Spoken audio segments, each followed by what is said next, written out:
Students, and welcome you all once again in the live virtual classes of Board of Studies for CA Final. Students, today we are going to cover three important standards. And when I'm saying we are going to cover, so of course this is a query session on IND AS 16, 38 and 40. And I'm expecting you guys have already went through all the recordings which were there on the ICAI portal. Students, these three standards, IND AS 16, IND AS 38 and IND AS 40, it's an important standard from examination perspective as well as real life perspective, right?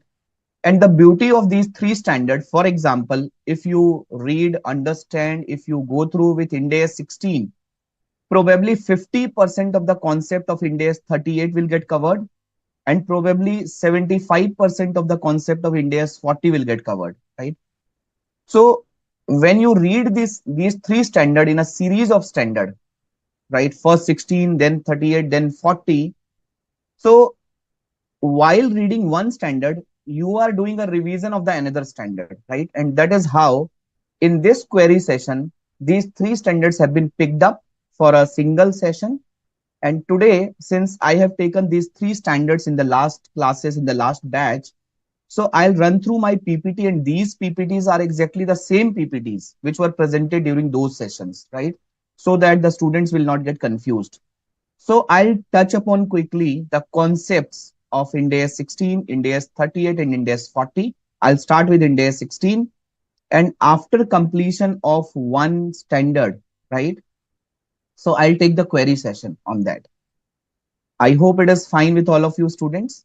And in between, if you have any query which you are posting on Zoom chat box, or you are posting on that ICAI query link, I'll read those query, and in between I'll try to answer to those queries as well. Yes, with this I'm starting my session on IND AS 16, and you can see this is the old PPT which I have presented in the last batch. Student, if I talk about any asset related standard, so it starts with objective. What is the objective of this standard? What is the scope of this standard, right? So objective means the purpose of bringing that standard. For example, the objective of IND AS 16 is to provide the accounting treatment for property, plant and equipment, right? Recognition of the asset. It talks about how to recognize an asset, how to recognize the property, plant and equipment, how to determine the carrying value. Carrying value means a value which is carried in the balance sheet, right? Depreciation accounting treatment, the impairment losses. This standard talks about these five concepts. This standard talks about the life cycle of a particular property, plant and equipment, right from the birth till the death of property, plant and equipment. Then we are talking about scope, right? When we are talking about standard, we are talking about scope of the standard. What is the scope of the standard? So for which area this standard is applicable? This standard is applicable to all kind of property, plant and equipment, except the negative list is there. Like in GST, you guys have seen the negative list, right? In GST. Likewise, in this standard, some negative list is there, that this standard is applicable to all property, plant and equipment, except if there is a property, plant and equipment classified as held for sale. Then a separate standard is there, which is IND AS 105. Property, plant and equipment is like a biological asset related to agricultural activity. Then there is a separate standard which is IND AS 41. Then there is a recognition and measurement of exploration and evaluation of mineral resources. Right? For example, Adani Group, for example, Reliance Group, they are into mining activities. Coal India Limited, right? They are into the exploration and evaluation of mineral resources. For these companies, IND AS 106 will be applicable. Not IND AS 16 will be applicable, right? Then mineral rights and mineral reserves such as oil, natural gas, and similar non-regenerative resources. On those resources, IND AS 16 will not be applicable, right? But let's say if a company has a coal mines and there are cranes, there are trucks, there are machines which are there in that coal mine, right? So those trucks, crane, machineries are covered under IND AS 16, right? So this is a scope part. where the standard is applicable. Then student, we will be talking about recognition part, right? And now I'm summarizing, then I'll move to the concept. So recognition means when, if you are spending a money on any asset, when it will be capitalized as a property, plant and equipment, right? So while talking about recognition, we will be talking about initial recognition and subsequent recognition. So what is meant by initial recognition and subsequent recognition? For example, Prerna went to buy a car and she bought a car on 15th February 2024, let's say. So 15th February 2024 is an initial recognition. So initial recognition is means date of transaction, means date of transaction, right? Now Prerna has to close her books of account on 31st March, right? So on 31st March, she is doing a subsequent measurement or subsequent recognition, or let's say after 15th of February, when Prerna bought a car, she has done a major expenditure on her car. She has got the car modified, right? So in that case, if she has incurred a subsequent cost means subsequent to the initial recognition, then what should be the treatment of that cost, right? We'll talk about that. Then measurement part we will talk about. Measurement means at the time of initial recognition, at what value such property, plant and equipment is going to be measured. That is known as the initial measurement. Subsequent measurement means on 31st March, Prerna will check the impairment loss of the car. Prerna will make the depreciation entry, right? So all these things are subsequent measurement, or Prerna will see whether cost model will be applied or revaluation model will be applied, right? So these are the measurement after recognition. So we'll talk about that. We'll talk about the depreciation aspects, and we will talk about the de-recognition aspect. So we'll be talking about all these aspects. So objective, scope, recognition, measurement, right? So when I'm talking about recognition, recognition at the initial recognition and recognition of subsequent cost. Then we'll be talking about measurement, means initial measurement, measurement at the transaction date, initial measurement, subsequent measurement, right, on the reporting date. Then cost model, revaluation model, depreciation concept, and de-recognition concept. Let's move to the definition of PPE. Now, what is a PPE, right? So we all understood PP is intangible, PP is tangible item. PP is not an intangible item, it's a tangible item. Tangible means which you can see, touch, feel, right? Like laptop. So I am teaching on my laptop. So I can see my laptop, I can touch my laptop, I'm using my keyboards, right?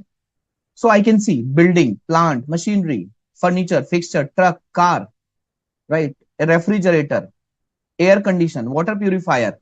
All these are tangible items.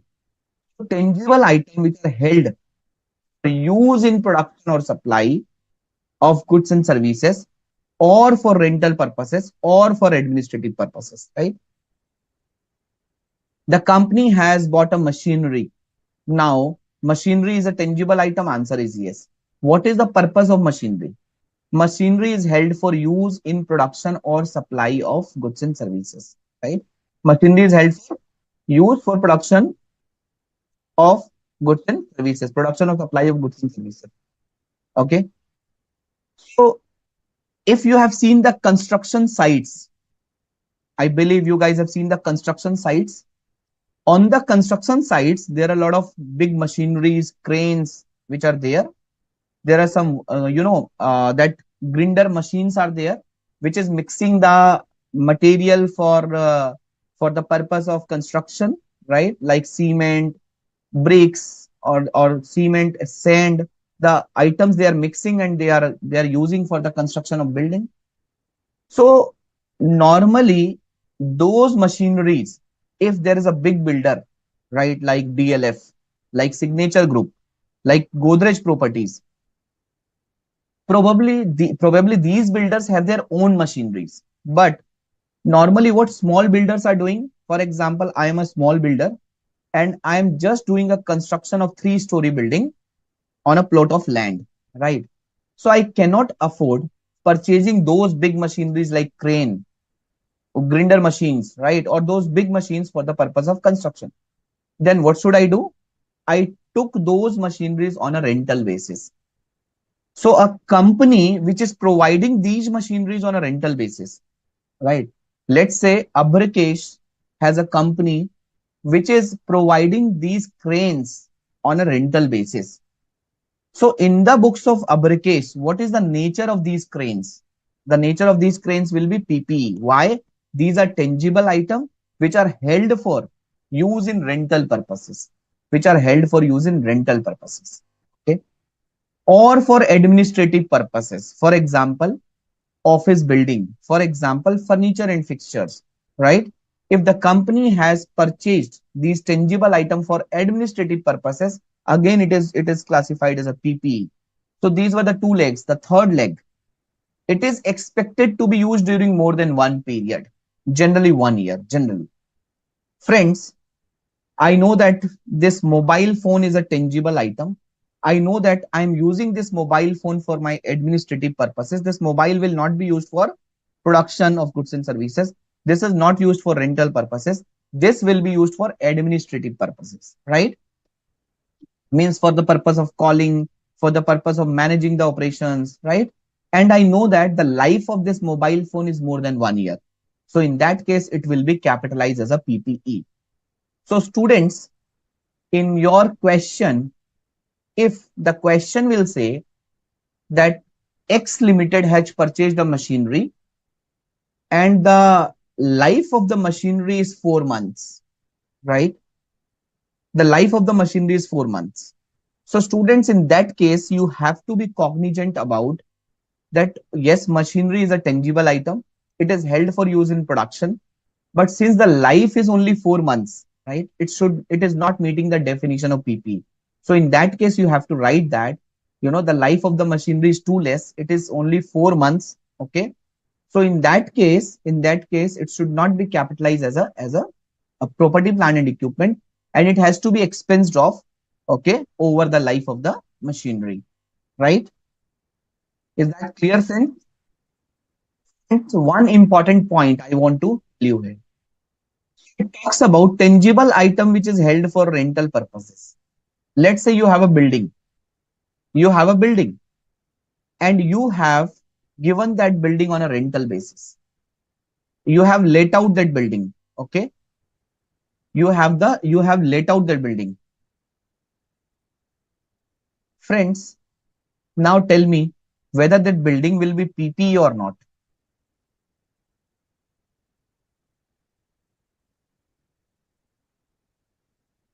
Yeah, any answer? Shruti has told, sir, that building will not be PPE. You are right, Shruti. It means you have already watched all the recorded videos. Yes, you are right. So all the tangible item, all the property, plant and equipment, I would say, all the tangible item will be classified as PPE if it is held for rental purposes, except means what? Land and building. If these two assets are held for rental purposes, then these two assets will not be these two assets will not be property, plant and equipment. These two kind of assets will be classified as an investment property, right? So friends, the only exception to the definition of PPE is if land and building is held for rental purposes. In that case, it will be classified as investment property in IND AS 40, right? Prerna, I hope it is right. I hope you are clear now. You are saying that it is a PP. Yeah. So this is the only exception. So whenever you read PP standard and whenever you read the definition, it has to be clicked in your mind that, oh, when it is saying rental, it is not saying for land and building, because land and building will covered under IND AS 40 if it is held for rental purposes, right? Is that clear? Okay. This is the example which I have given in those PPTs or recorded videos. It is there, and I have captured this example in detail that why it is PPE, why it is not a PPE, right? So you might have gone through with this example. Now coming to the recognition criteria. For example, if I have purchased a mobile phone, this one, right, and this is a Chinese mobile phone, Chinese mobiles. Okay, I have spent 50,000 rupees in this Chinese mobile phone. It does not comes with warranty. Okay, and I spent 50,000 rupees. Now, whether it is a PP, it is a tangible item. Yes. It is held for administrative purposes. Yes. The life is more than 1 year. Yes, it is a PP. Now, I have identified that yes, by the definition, it is PP. But now the question is whether this amount which I have spent, the money which I have spent, whether it will be recognized in the books of accounts as a PPE. So by the definition, it is a PPE. But the 50,000 rupees which I have spent on this mobile phone, should I pass an accounting entry? Mobile phone PPE account debit to cash account. Should I pass this accounting entry? For that, I have to check two conditions. Means recognition criteria. And the recognition criteria is probable that future economic benefit will flow to the entity and cost can be measured reliably. Now, I'm giving you more information on this mobile phone. I bought this mobile phone. This was a Chinese mobile phone and I purchased from Gafar market of Karol Bagh, for example. So when I returned back to my home with the mobile phone, I found that I found that this mobile phone is defective. There is no use of this mobile phone, right? There is no use of this mobile phone. The moment I'm making a call, the call is getting disconnected. The moment I'm receiving a call, the call is getting disconnected because there is a defect in this mobile phone and this defect cannot be corrected as well. This is not under warranty. Now, friends, for the recognition of this item as an asset, two conditions are there. Number one, future economic benefit should be probable. Cost can be measured reliably. So I know the cost. The cost has been measured reliably because I've spent 50,000 rupees. I know the cost. But whether future economic benefit is probable from this mobile phone. Yeah. The moment I have purchased and I found that this defect is there, whether this future economic benefit is probable, answer is no. I'm not able to use this mobile phone in future. Should I recognize should I recognize this mobile phone as a property, plant and equipment? Answer is no. It is not meeting the future economic benefit probable criteria. It has to be expensed. You are right, Prerna. It has to be expensed. Second example could be machinery. The company has purchased the machinery from China, and the moment the machine was purchased and taken to the factory, installation has happened, everything was done.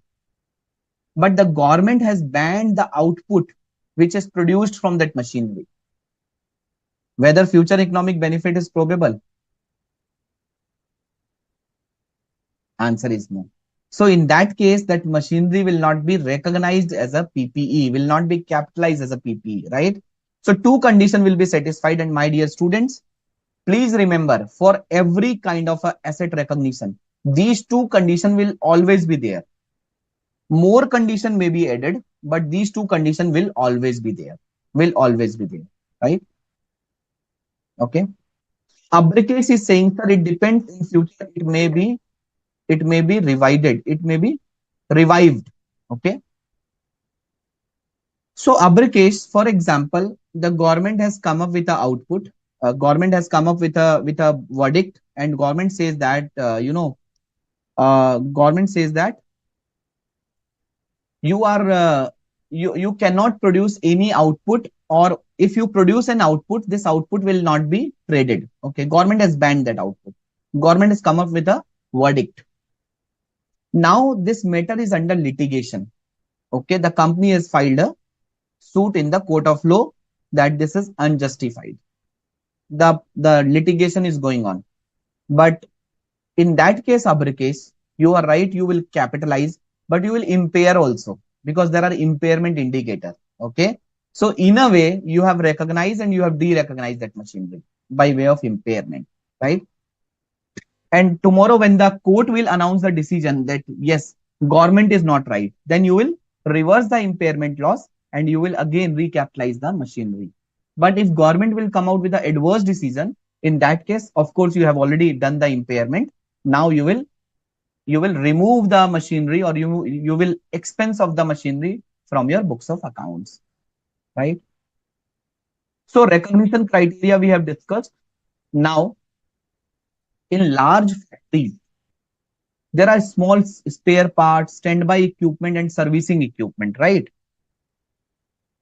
You must have seen in the factory there are loose tools, jigs, dyes, greasing oil, all the lubricants. These items are there in the factories. Some small, like bearings, ball bearings, some small spare parts and standby equipments are there in the factories, right? And the classic example, if I talk about, for example, if you guys are using the car and you got the service of a car, whenever you go and get the service of a car, normally what happens in every service, the mechanic is changing your air filter, oil filter, engine filter, right? Diesel filter, AC filter. So these parts are worth 500, 1,800 rupees. And these parts are getting changed after every 6 months or 1 year. And the companies are having a stock of these items, right? So what is the nature of these items? So these items are called as an inventory. These items are not PPE, right? But if the company has purchased two machinery, one machinery is in standby mode and one is in the production, in that case, whether that machinery will be classified as an inventory or that machinery will be classified as a PPE, it will be classified as a PPE, right? So for all the spare parts, standby and servicing equipment, you need to see whether the recognition criteria is met as per PPE, whether definition is met, because these small parts have a life of less than 1 year. These are like consumables. But if the life of that spare part or equipment is more than 1 year, in that case, it will be classified as a PPE, right? Subsequent cost. So, friend, I have discussed initial measurement, initial cost. Initial cost means when you are purchasing an asset, when you are investing an asset, then it is known as the initial cost. And we have said that initial cost will be recognized. Initial cost is recognized. So Abracase is asking, sir, even though if that machinery is not put to use, Abracase in accounting standard and in IND AS, the concept is not put to use, the concept is available for use. Whether that machinery is available for use. If it is available for use, then you have to start depreciating that. Okay. The put to use concept is in Income Tax Act. So friends, let's say I have purchased a car. I know that it is a PPE. I have recognized this as a PPE. Recognized. After 4 years, after 4 years, I have spent a huge amount of money on the replacement of engine. On the replacement of engine. Why? Because my engine become faulty and I need to replace the engine. And the cost of the car was 10 lakh rupees and the cost of the engine was, let's say, 4 lakh rupees. It's a major cost, right? Now the question is, after 4 years, I have replaced the engine. It's a major replacement cost. It's a major maintenance cost, right? So whether what should I do with this engine? I mean to say, what is the accounting treatment of this engine which I am getting replaced? Should I expense it off? Should I capitalize it? What should I do? What should I do, friends? Abracase is saying capitalize. He is saying capitalize. It means he has already seen the recorded videos, right? So capitalize it. Yes, you are right. But why? Friends, in AS, in AS, the concept is you have to capitalize major repair, major maintenance, major replacement, and major inspection cost. You have to capitalize major repair and maintenance, overhaul, replacement, maintenance, inspection cost, right? You have to capitalize if two conditions will be satisfied. What are the two conditions? Number one, future economic benefits should be probable. Cost can be measured reliably. Friends, if I would not have replaced the engine, whether I would be able to use my car, whether I will be able to get the future economic benefit from my car, answer is no, right? Other than engine, my car is perfectly all right. The seats are new. The body is in good condition, right? The electric part is okay. The music system is fine. So everything is perfect.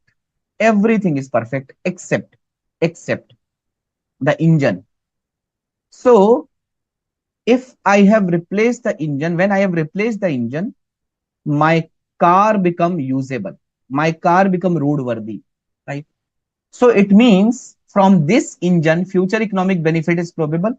I know the cost also. Cost can be measured reliably. I need to capitalize this. So friends, the subsequent cost is also recognized as a PPE, part of the PPE if two conditions, future economic benefit should be probable and cost can be measured reliably. Sir, in fact, there are a lot of day-to-day servicing costs and which require labor, machine labor, consumables. So whether that is also required to be recognized, answer is no. You have to again see the greasing which I am doing, the consumables which I am putting, is it having a life of more than 1 year? Is it a one-time cost? Is it a major cost? Answer is no. So it has to be expensed off, right? Now the question comes, sir, if I will capitalize, if I'll capitalize the new engine, right? If I'll capitalize the new engine, sir, then what about the old engine? What about the old engine? Are you getting me? When I purchase the car, when I purchase the car comes with the engine. And if now I'll capitalize the engine, now I'll have two engine in one car in the books of accounts. But the car is running with one engine only. In that case, friends, the old engine is going to be decapitalized. The old engine is going to be derecognized, right? Sir, but I don't know the value of the engine, value of the old engine. I don't know the value of the old engine, right? In that case, standard says that not to worry. Sitting today, what amount you have expensed? You said that, sir, 4 lakh rupees. If you have to go back 4 years ago, right? What should be the present value of this 4 lakh rupees? Let's say the discount rate or let's say the cost of the borrowing is 10%. So when you go back in time and when you compute the present value of this 4 lakh 4 years ago, let's say it comes out at 3 lakh rupees. So standard says that please consider 3 lakh rupees as the value of the engine, right? Depreciate it for 4 years. Okay. Get the carrying value, and whatever is the carrying value, this is going to be decapitalized, derecognized, and this 4 lakh is going to be capitalized or recognized, right? So case study 2 gives you a complete picture of how to capitalize a new part, how to capitalize a subsequent cost, and how to derecognize the old part, right? When you listen, when you watch the recorded video, you will found I have explained this in detail. Okay, this case study with the example, right? Subsequent cost could be major overhauls. I mean to say major maintenance, major replacement, or major inspection also. Friends, the classic example is aviation industry, airline industry. You know what happens in airline industry? Let's say you have purchased an aircraft from Boeing. Air India has purchased an aircraft from Boeing, for example. Now, there is a condition of DGCA, and DGCA says that Aviation Authority rule says that you have to get the inspection done for every aircraft after a certain flying hours. Let's say after 4 years. Okay. Doesn't matter. Your aircraft is flying great. Your aircraft is perfectly fine. Doesn't matter. There is no any problem in your aircraft. Doesn't matter. Still, you have to get the major inspection done after every 4 years. Let's say.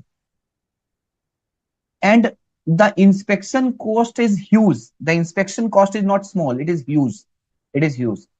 For example, if the cost of the aircraft is, for example, let's say 100 rupees, right? Then this inspection cost will be, let's say, 25 rupees. This inspection cost. Again, it's a major cost, right? And we know that normally the life of the aircraft is 20 years. The schedule 2 of the Companies Act says that the life of the aircraft is 20 years. But in the life of this 20 year, I have to get this inspection done. How many times? 5 times. If inspection is there for every 4 years, then how many times I got the inspection done? 5 times, right? And every time I have to spend a 25 rupees of inspection cost for 100 rupees of aircraft, right?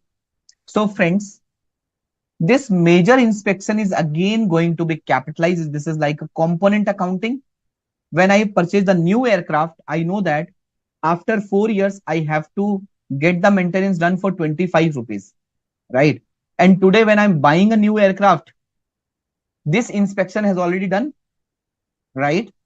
The DGC has already inspected, the inspection has been done, the fit for flying certificate is there.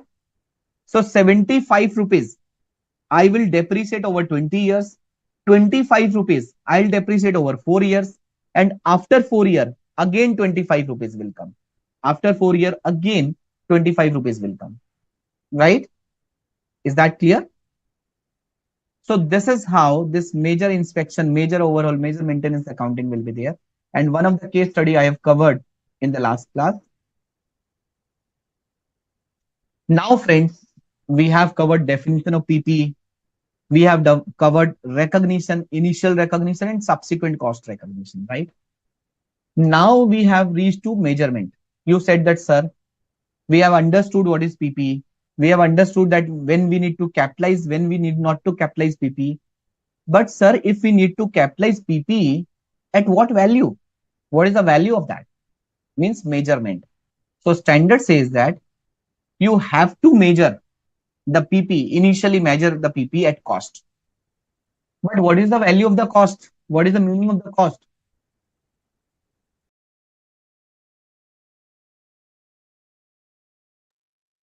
Standard says that cost means there are three components of cost. Component number one, purchase price, for example. And I'll explain these three concepts of cost with the help of, one example. With the help of one example. You have purchased a machinery from China. Okay. You have spent 1 crore rupees on that machinery. So what is my purchase price? 1 crore rupees. So purchase price including import duties and non-refundable purchase taxes after deducting trade discount and rebates. So I have purchased a machinery from China for 1 crore rupees. I have spent an import duty of 20 lakh rupees. And as per Indian laws, I have to pay a GST of rupees 10 lakh. That GST is refundable, creditable. So what is my purchase price? 1 crore plus import duty 20 lakhs plus non-refundable taxes. Whether this GST is non-refundable or refundable, it is refundable. So it will not be part of your cost. But had it been a non-refundable, it has to be part of your cost, right? So purchase price plus import duties plus non-refundable purchase taxes plus, sorry, minus trade discount and rebates. If you got any trade discount, if you got any rebate, it has to be deducted, right? Sir, what is the difference between trade discount and cash discount? Let's say the credit period is 5 months, right? And you have paid early. You have paid in 2 months only. In that case, you got a discount of 1%. So this is known as a cash discount. Cash discount should be credited in other income. But whenever you are purchasing a machinery, you are getting a 5% discount. Doesn't matter. You will pay in 5 months or you will pay upfront. You will get a 5% discount. It is known as a trade discount. It has to be deducted from the cost of the asset.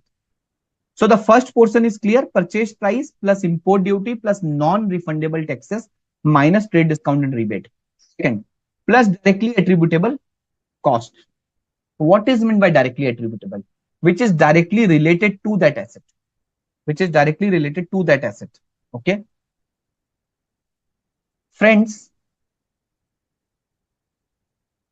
if I have to use this machinery, and which directly attributable cost has to be taken? Directly attributable cost to bring the asset. Directly attributable cost is a cost which is necessary to bring the asset into the condition and location which makes it available for use. मतलब आपको directly attributable cost capitalise कौन सी करनी है? जो जरूरी है उस asset को उस जगह पे लाने के लिए और उस कंडीशन में लाने के लिए, ताकि वो एसेट यूज हो पाए. Friends, I have purchased this machinery from China and my factory is in Delhi, New Delhi, right? So the moment I have purchased this machinery, I have paid the money outside India. Whether this machinery is available for use? Answer is no. For making it available for use, I have to spend some cost. What is that cost? I have to pay the transportation cost from China factory, I mean to say from where I'm purchasing a machinery, to China port, Shanghai port. There is a cost to it. Then there is a transportation cost from Shanghai port to Kandla port in India. Right? There is a water transport cost. Then from Kandla port to Delhi by road, there is a transportation cost. Yes, there is again a transportation cost to bring that asset into Delhi factory. When the asset comes to Delhi factory, I have to do a site preparation. I have to install that machinery. For that, I need to excavate the place. I need to do some civil work, right? I have to construct a platform. I have to install the machinery. So in site preparation cost, installation cost, right? So that is also required for bringing the machinery available for use. Then this machinery is of a specialized nature. I have to call the engineers from China to to make us ready for using that machinery. So those engineers consultancy cost is also getting capitalized. These all are the directly attributable cost which is necessary for bringing the asset available for use, right? So this is known as a directly attributable cost. Sir, if I have kept a security guard for safeguarding the machinery, whether the security guard cost is capitalized?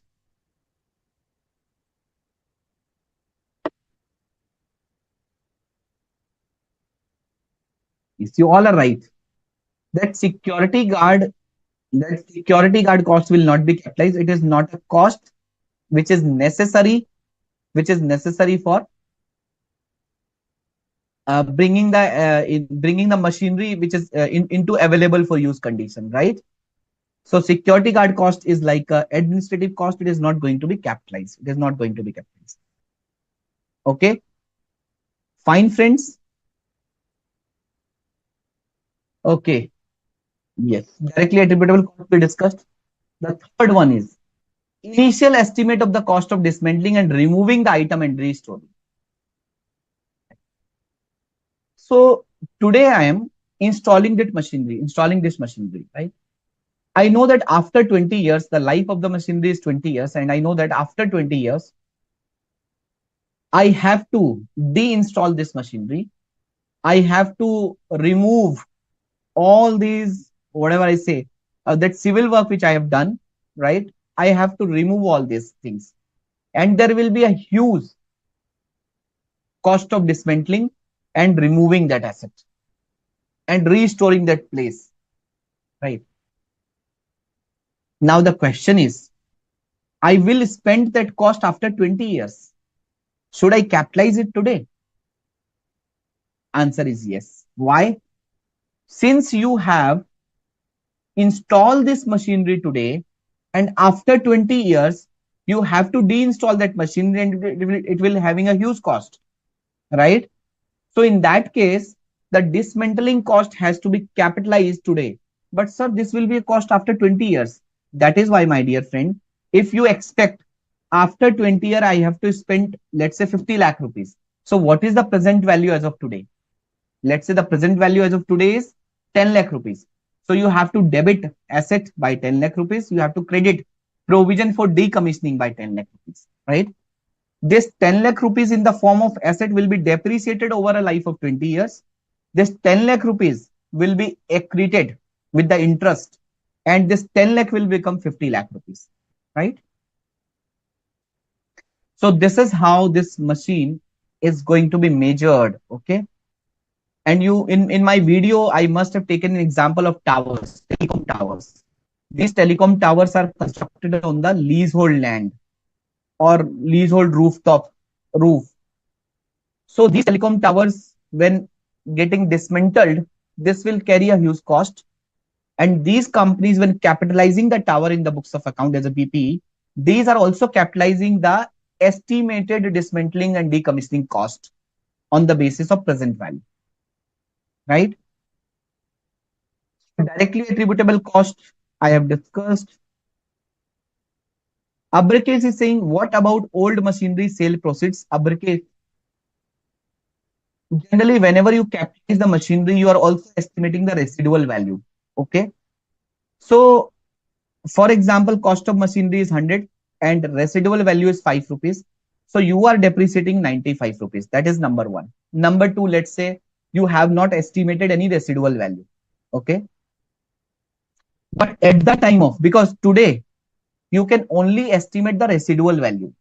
Today, you cannot estimate. Today, you cannot estimate. So, I don't know who is drawing on this page.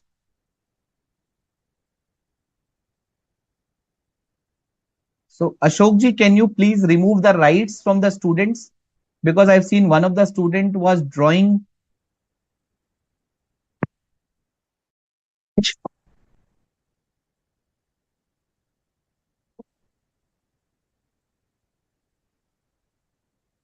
Hello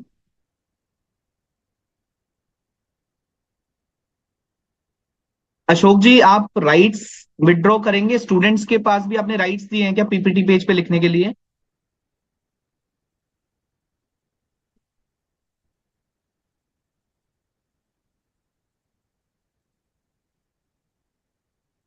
okay, let's come to the class. Where was I? हाँ, I was talking about sale proceeds. Okay. So on the date of initial recognition, you are expecting the residual value. And whenever you compute depreciation, how do you compute depreciation? Original cost minus residual value divided by useful life. Okay. Let's say you have estimated only 10 rupees, but you got 20 rupees. So that will be your income. That will be your other income or income, right? Is that clear, Abrakesh? Because that will happen at the time of actual sale. And the cost which you are measuring the cost on the date of initial recognition.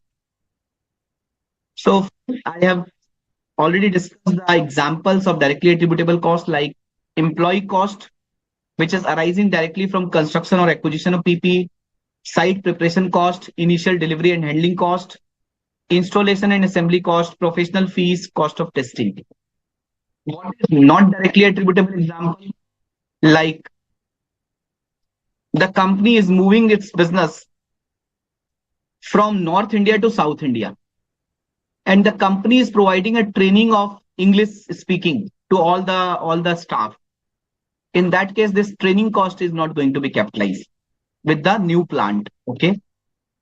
Cost incurred in producing introduction of new product or service. Company has invited Mr. Amitabh Bachchan for introduction of the product. Company has spent advertisement cost. Company has invited Shah Rukh Khan to open that new plant. Right. This will not be capitalized. Company has spent on audit fees. Company has spent on security guard expenses. So these administrative and general overhead cost is not going to be capitalized. Right. This commissioning cost we discussed, and this is one of the case study which I have already covered in my recorded video. Right. So we are discussing the measurement part, and we understood that the PPE is initially measured at cost. Okay. The cost includes purchase price plus import duty plus non-refundable taxes minus trade discount and rebates plus directly attributable cost plus directly attributable cost plus estimated decommissioning and dismantling cost. Right. Now what happened? Let's say I am a customer and Abrakesh is also a customer. We both are into a manufacturing of a plastic product. We both went to the market for purchasing a machinery. So I have asked, what is the price of this machinery? So the shopkeeper or vendor told me the price of the machinery is 10 lakh rupees. I said, okay. And he told me that you need to pay the money upfront. I said, okay. So I bought the machinery. I put the accounting entry machine account debit to bank account. 10 lakh rupees is the cost of the measurement, is the cost of the machinery, and I have capitalized the machinery in my balance sheet at 10 lakh rupees. Abrakesh went to that vendor and he told that what is the price of this machine? So vendor said that 10 lakh rupees. Abrakesh told him, I'll pay you after 6 months. I don't have money, but I'll pay you after 6 months. So vendor told that, how can I give this machinery to you? How can I sell this machinery at a price of 10 lakh rupees if you will pay me after 6 months? Just now, I have sold this machinery to Alok Garg, who has paid me upfront at 10 lakh rupees. So the vendor told Abrakesh that, Mr. Abrakesh, the price of this machinery is not 10 lakh rupees, this is 11 lakh rupees. Now the question is, for me it was 10, for him it was 11. Why? Why it was 11? Why it was 11?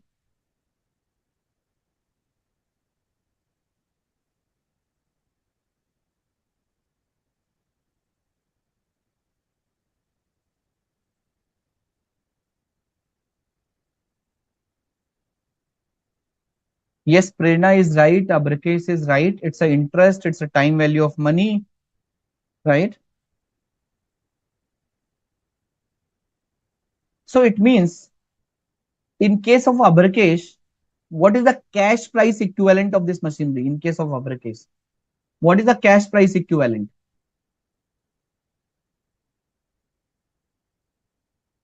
The cash price equivalent is 10 lakh rupees, right? The cash price equivalent is Abrakesh. It is not 11. It is 10 lakh rupees. Cash price equivalent. If you would have paid in cash, what is the equivalent price? 10 lakh rupees. So friends, standard says that if you are purchasing an asset on a deferred payment credit basis, right?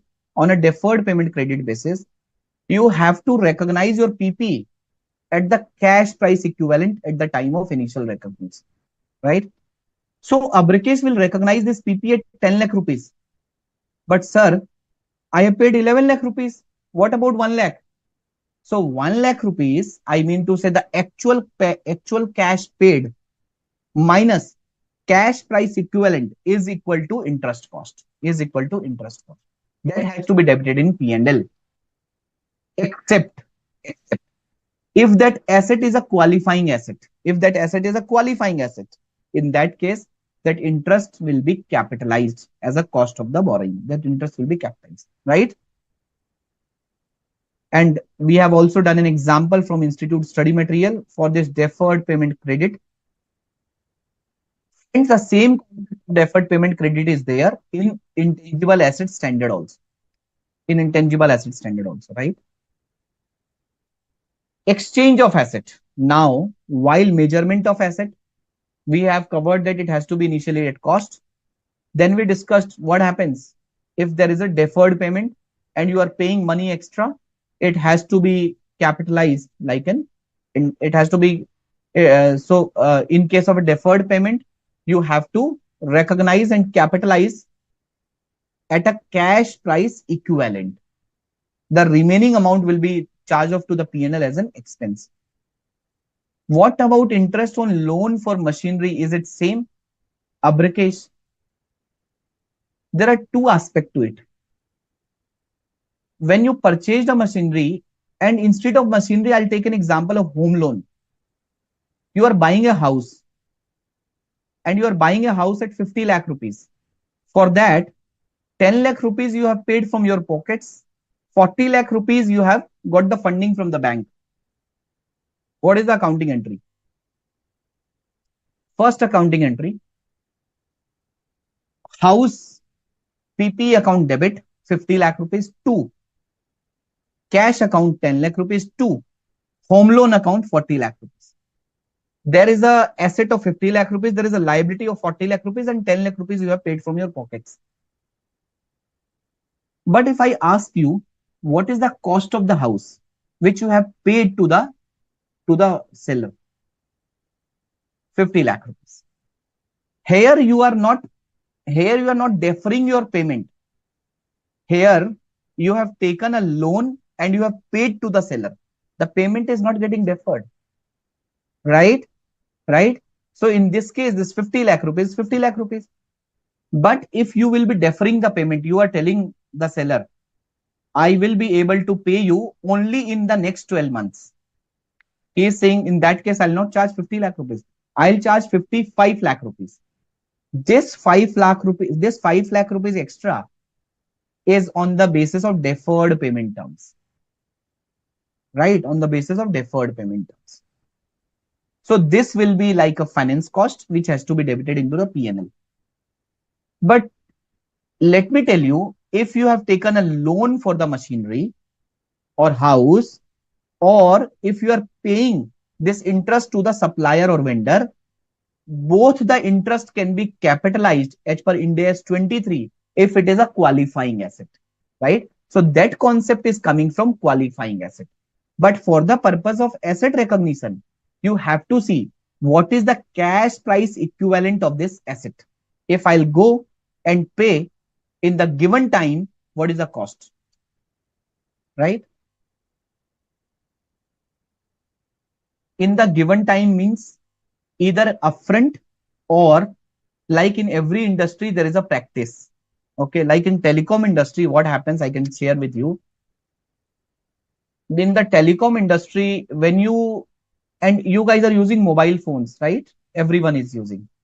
You got a phone bill. You got a telephone bill.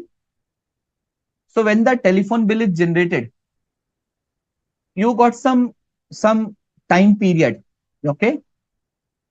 So let's say for 10 days or 15 days, you have to pay within 10 or 15 days from the date of the bill. The same happens with the electricity bill. The same happens with with this credit card bill. Whenever the bill is generated and whenever the amount is due, the gap is like 15-20 days. So like in every industry, there is some credit period. Okay. So if you are taking an extended credit period, it is known as a deferred payment credit.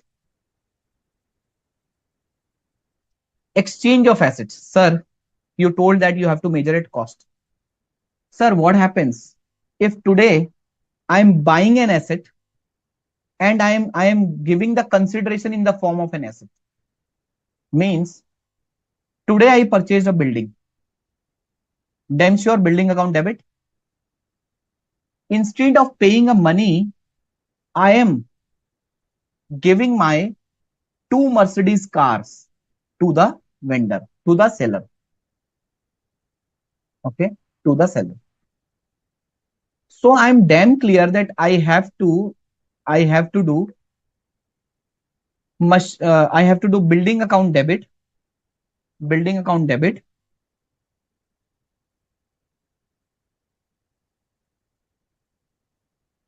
to Mercedes account, building account debit to Mercedes account. Now the question is, what is the value of this building? What is the value of this building? Right. The life was very simple if you would have paid in cash. The life becomes very simple if you would have paid in cash. Right. But here you have not paid in cash. You have purchased a building by selling your cars, I would say rather, or by paying in the form of the cars, by paying in the form of the cars. Right. So standard, this is known as a barter transaction. This is known as a exchange of one monetary asset for other monetary asset. Standard says that whenever you are doing an exchange transaction, you have to recognize your asset acquired at fair value. You have to recognize your asset acquired at fair value. Except, except you cannot compute the fair value of either asset given up or asset acquired. आप fair value compute ही नहीं कर सकते, right? Or the exchange transaction lacks commercial substance. Means you have purchased a building and at the same time you have transferred your another building in the same vicinity, right? So the kind of the asset acquired and the kind of the asset sold or given, this is the both the asset are the same asset. So it means the nature of the asset is same, the purpose usage of the asset is same. In that case, it is not required to be measured at fair value. In that case, whatever WDV or carrying value of the old asset is there, it will become it will become the cost of the new asset, right? So friends, standard says that whenever you're doing an exchange transaction, you have to recognize your asset acquired at fair value, except in two circumstances. Number one, when the exchange transaction lacks commercial substance. Number two, when the fair value of either asset taken or asset given cannot be identified. Sir, but fair value of what? Sir, I will debit building, I will credit Mercedes cars. Sir, but what is the value? Standard says that number one. Please check. Please check. Can you identify the fair value of asset given up? Because this is the consideration which you are paying. You are paying your Mercedes in lieu of acquiring a building, right? So can you compute the fair value of your asset given up? Answer is yes. Please recognize your asset acquired on the fair value of asset given up. On the fair value of asset given up. Means whatever is the fair value of the Mercedes car, I'll call to cars24.com or carbecho.com. They will tell me the fair value of both the Mercedes cars is 25 lakh rupees. Right? The market value is 25 lakh rupees. In that case, I will debit my building by 25 lakh rupees. I will credit my WDV. See, the market value of the car is 25 lakh rupees. It is not necessary that the carrying value is also 25 lakh rupees. Are you getting me? Market value 25 lakh रुपए, जरूरी नहीं ना किताबों में carrying value भी 25 लाख रुपए हो. Is that clear? So for example, the carrying value of the car is only 20 lakh rupees, but market value is 25 lakh rupees. So I will debit building, by 25 lakh, credit Mercedes cars with the carrying value which is 20 lakh rupees to profit on exchange of asset 5 lakh rupees. So friends, in case of exchange of asset acquired has to be measured at the fair value of asset given up. Sir, if the fair value of asset given up cannot be measured, then you have to see whether we can compute the fair value of asset acquired. If you can compute the fair value of asset acquired, then that will be the fair value of your asset acquired. For example, the fair value of the building is 30 lakh rupees. So you will do building account debit 30 lakh rupees, two Mercedes cars 20 lakh rupees, two profit on exchange of asset 10 lakh, right? Sir, if the fair value of asset acquired and fair value of asset given up both are there, then then fair value of asset given up is the right answer which you need to take, right? Is that clear? So this is the exchange of asset concept. Friend, now we reach to the subsequent measurement. And in the subsequent measurement, friends, at the reporting date,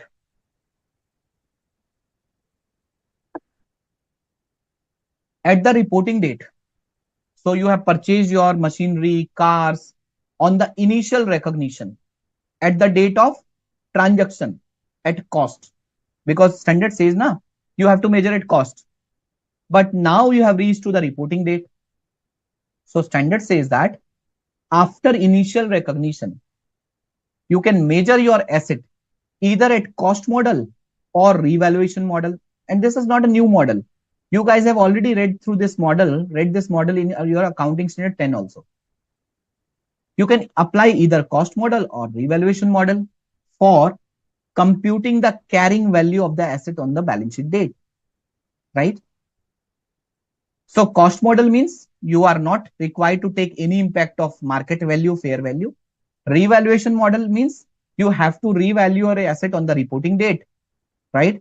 And whatever revalue gains and losses are there, you have to capture that, right? So friends, this is a choice. Either you will opt cost model or you will opt revaluation model. There is a choice. There is a choice to it. Okay. Friends, whatever choice you will take, whether cost model or revaluation model, this model will be applied consistently to the entire class of asset, not to the individual asset within a class. Sir, what does it mean? And sir, what is meant by class of asset? Friends, in PPE, there is a concept of class of asset. In intangible asset, this concept is also there. The same concept of this cost model, revaluation model is there in intangible asset. When I'll revise the concept of intangible asset, I will be fast. Why? Because I've already captured here. Friends, the class of asset means the grouping of asset. The grouping of asset having a similar nature and purpose in the entity's operation. The class of asset means the grouping of asset having a similar nature of purpose in an entity's operations. Right? For example, factory building. The company has 3 buildings which the company is using for the purpose of production of goods and services. Production of goods. The company is having 4 buildings which the company is using for the office purposes, head office, accounting purposes, right? So understood? 3 buildings the company is used for production purposes. 4 buildings the company is using for the office purposes. Friends, in this case, whether this entire 7 building is the same class of asset?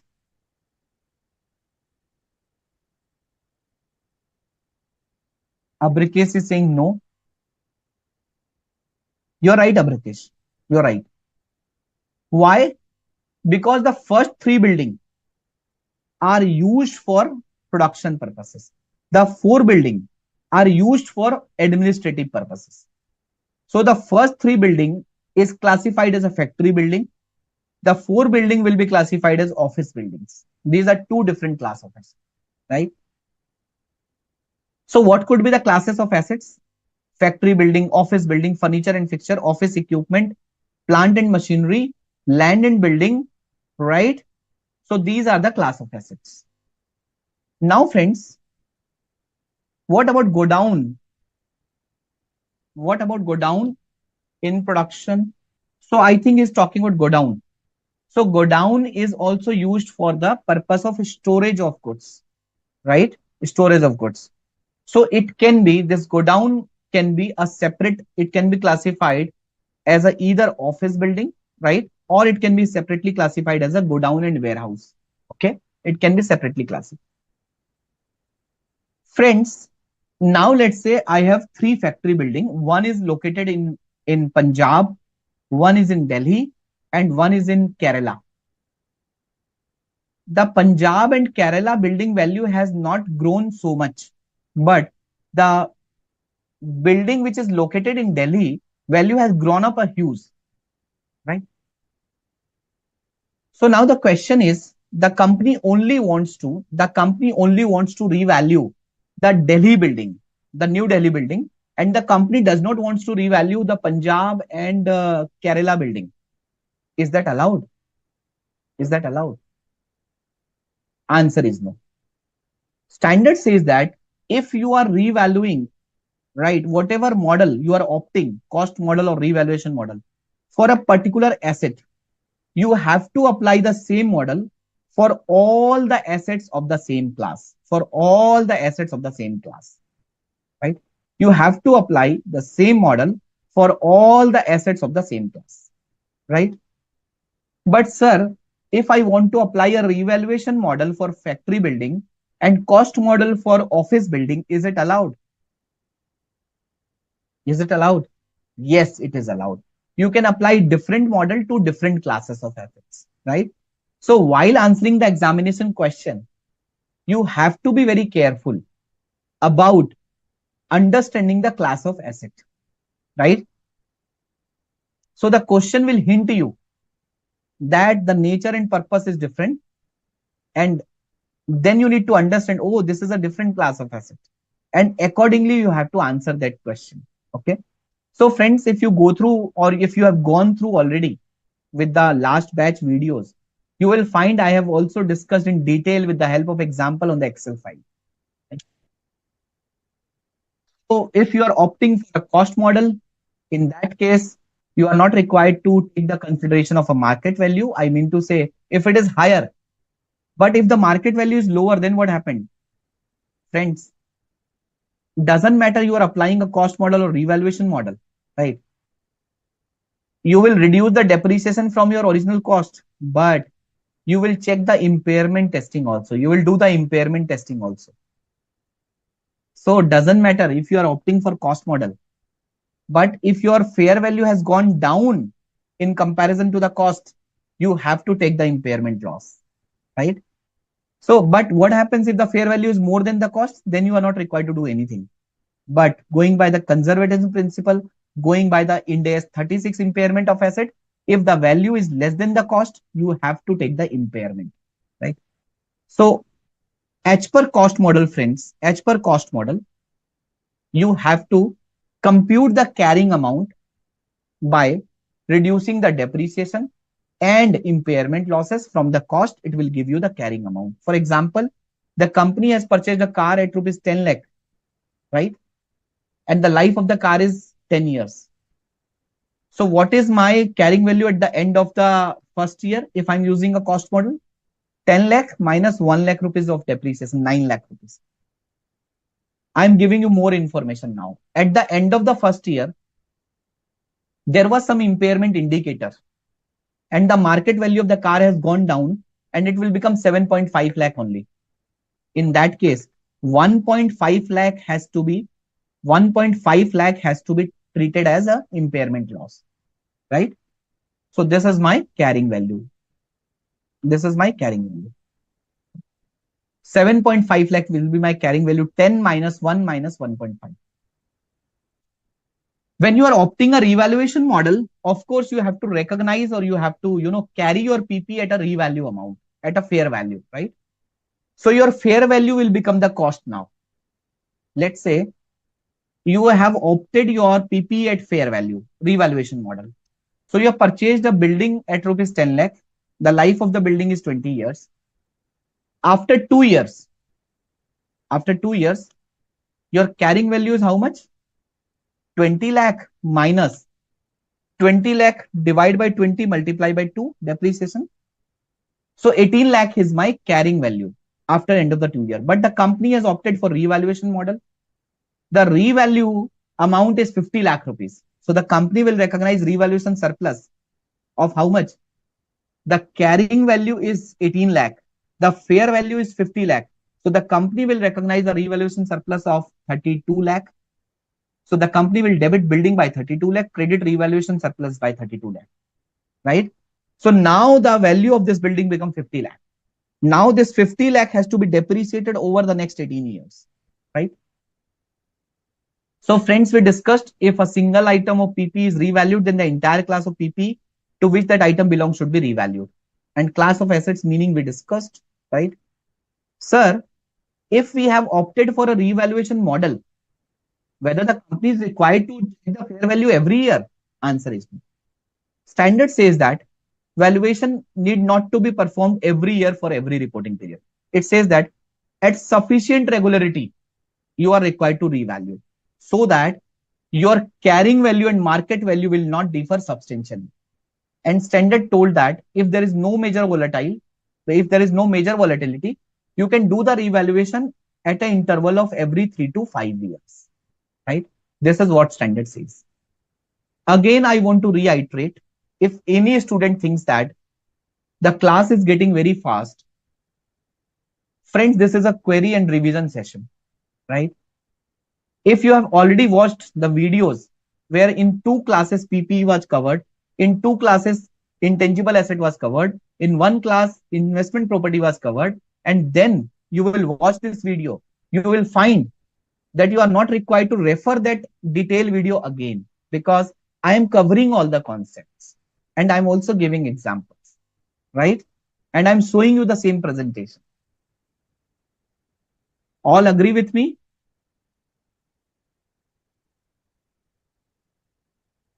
Yes. And that is why when in the last batch it was covered in 7 hours, this standard, 9 hours. Sorry, so I'm wrong. 2 classes for PP, 2 classes for intangible, one class for investment property. 7 classes, 21 hours. So 21-hour material is getting revised in 3 hours. Okay. 2, 2, 4, and 1, 5. You are right, Prerna, 15 hours. 15 hours. Okay. 5 3s are 15.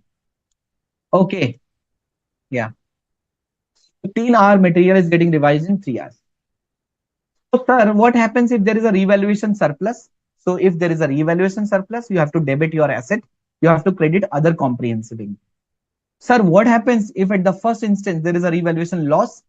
You have to debit impairment loss in P&L. You have to credit your PPE. You have to credit your PPE. Okay. Sir, what happens if there is a revaluation surplus in the first year? Let's say the company has revalued. In your example, you have told that the revaluation surplus is 32 lakhs. But in the second year, the market value has gone down and it is reduced by 20 lakh rupees. So in that case, standard says that if initially there was a surplus, subsequently the market value has gone down.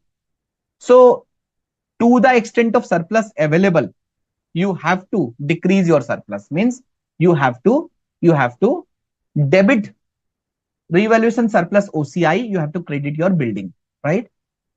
Same way, if initially there was an impairment loss, subsequently there was a revaluation surplus, to the extent of impairment loss you have debited in P&L, you have to credit your P&L. You have to credit your P&L, right?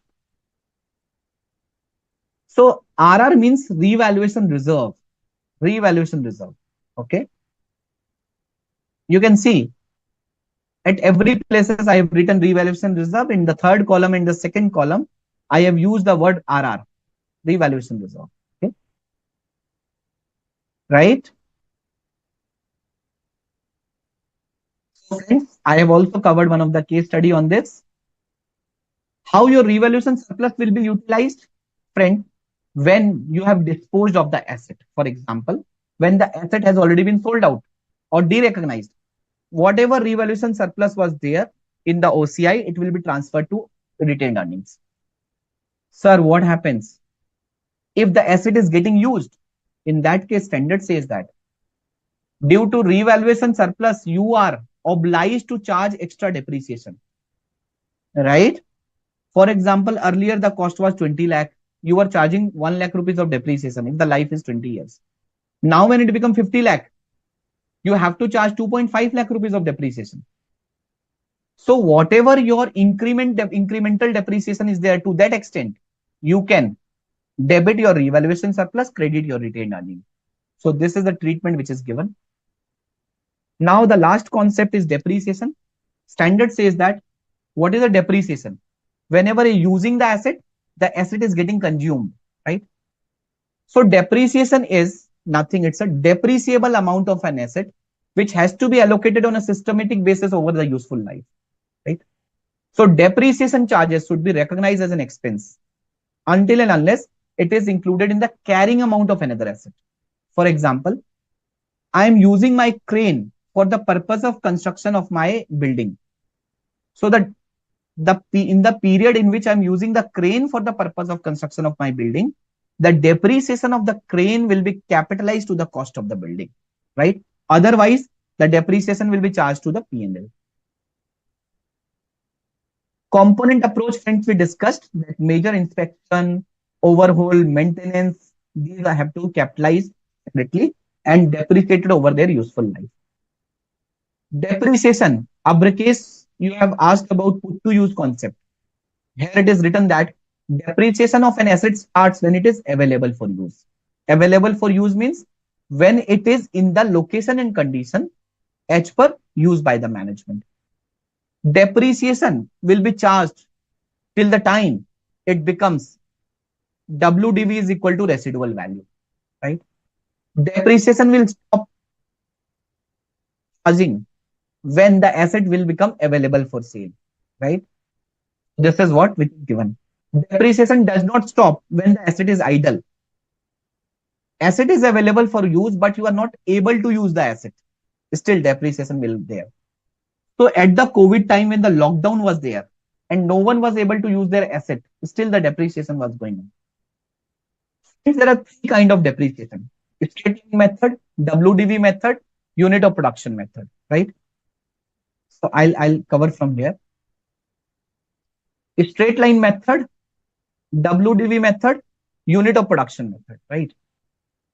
What is straight line method? When you are having a constant charge on the depreciation. What is a WDV method? When you are decreasing trend. In the initial year, depreciation is higher and it will go down. Unit of production method, you are charging the depreciation on the basis of usage. I'll take one example here. Building.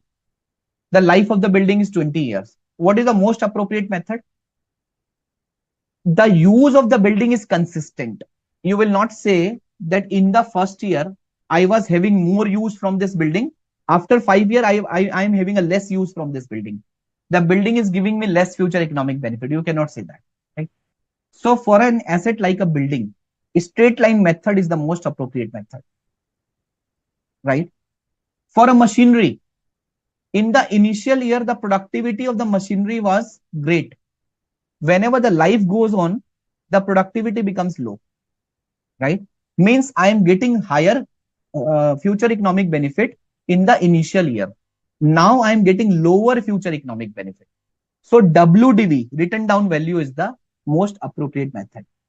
What is unit of production method? In many items, for example, when you go to buy a LED projector, and when you will ask about the life of the LED projector, when you ask what is the life, the seller will not tell you life in years. It will tell you in the lamp hours. He will say the life of this projector is 50,000 lamp hours.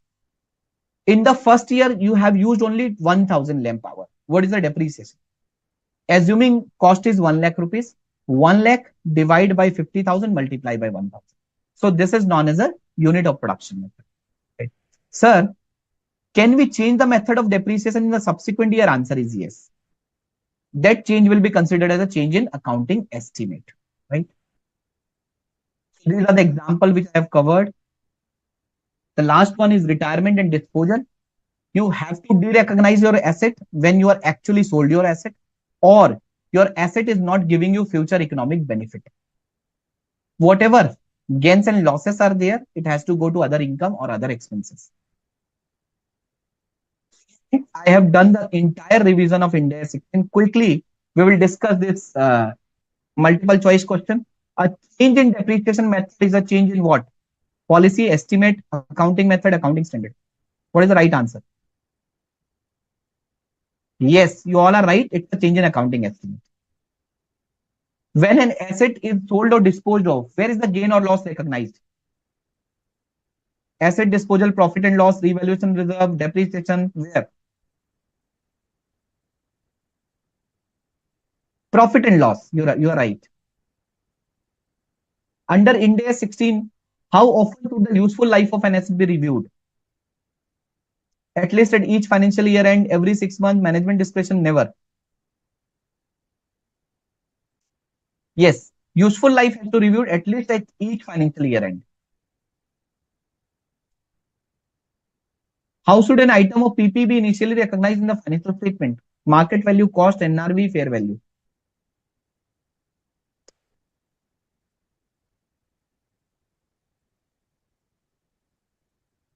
Yes, it has to be at cost. If one large asset has a number of individual components with different useful life, how should this be depreciated? Treat as one asset, break down into different component, expense it all, treat it as one asset, but disclosure is required.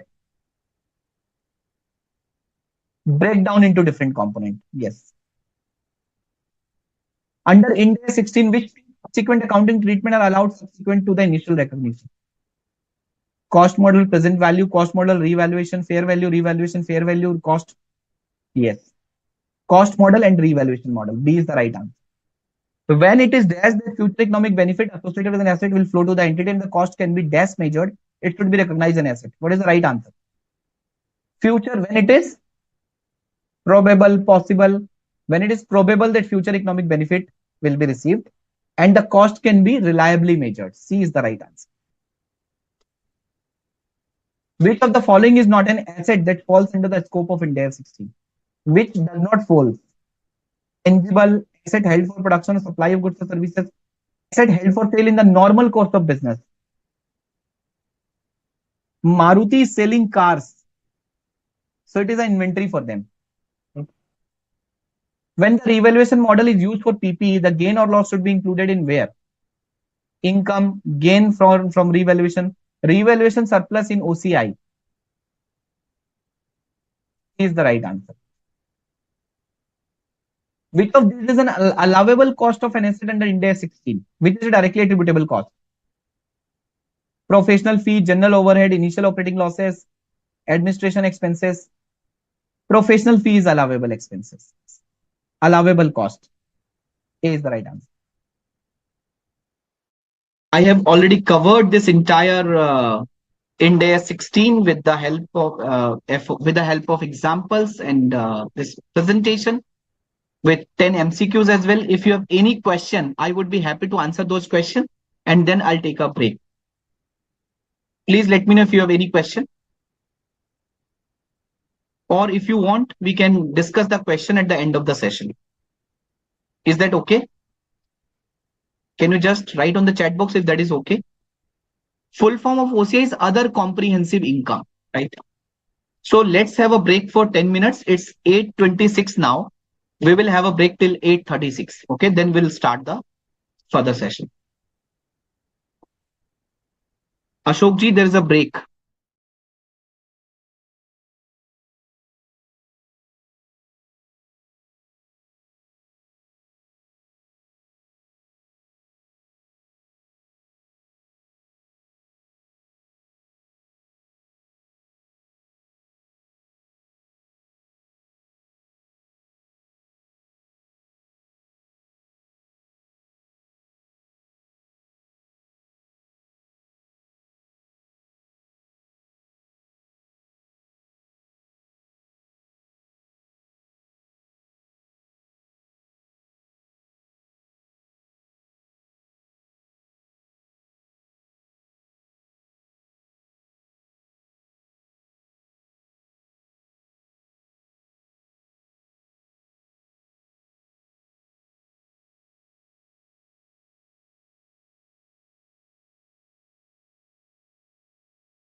Yeah, students, before break, we have covered Ind AS 16 in detail, right?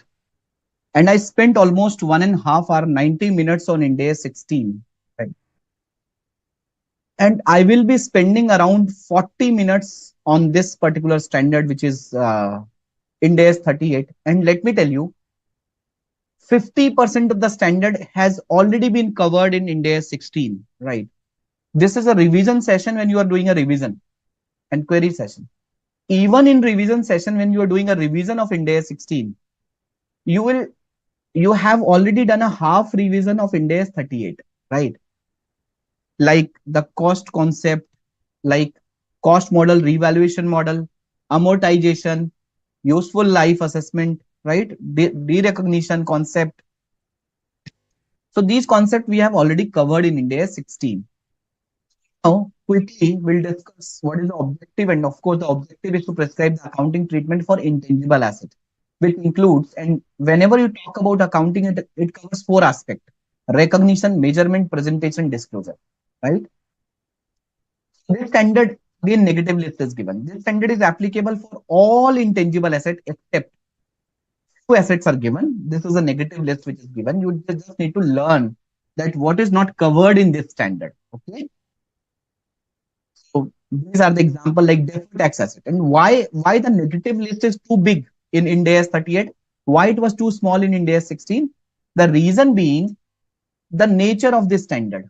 Intangible asset. You have purchased an investment. I mean to say, you have invested in mutual funds. Is it a tangible or intangible kind of a thing? My question is, you have invested in mutual funds, shares. Is it something which is tangible or intangible? It is intangible, na? It is intangible. Some X power is giving you future economic benefit, right? You have purchased a car. It is a tangible or intangible? It is a tangible. But you have invested in mutual fund. There is a deferred tax asset, right? You got some rights, you got some licenses. So of course, these are the intangible assets. Okay. Now the question is whether every asset which I cannot see, which I cannot touch, comes under Ind AS 38. Answer is no. Like deferred taxes, income tax, it is covered in separate standard, right? So yes, mutual funds are financial instrument. So, but nature is intangible. So it is covered under Ind AS 109. You are getting a piece of paper. Okay. For example, you are getting a statement of account. You are getting a purchase certificate. So that is not that is not a tangible asset. That is not a tangible thing. Even even when you install a SAP software or you are purchasing a tally, you got an invoice.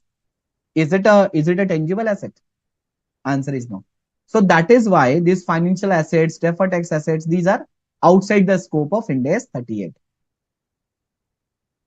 So definitions are very important. And friends, whenever I talk about intangible asset, the control becomes very important. Control is the important ingredient in asset standard, in asset definition. Asset is a resource controlled by the entity as a result of past event from which future benefit, future economic benefit are expected to flow to the entity, right?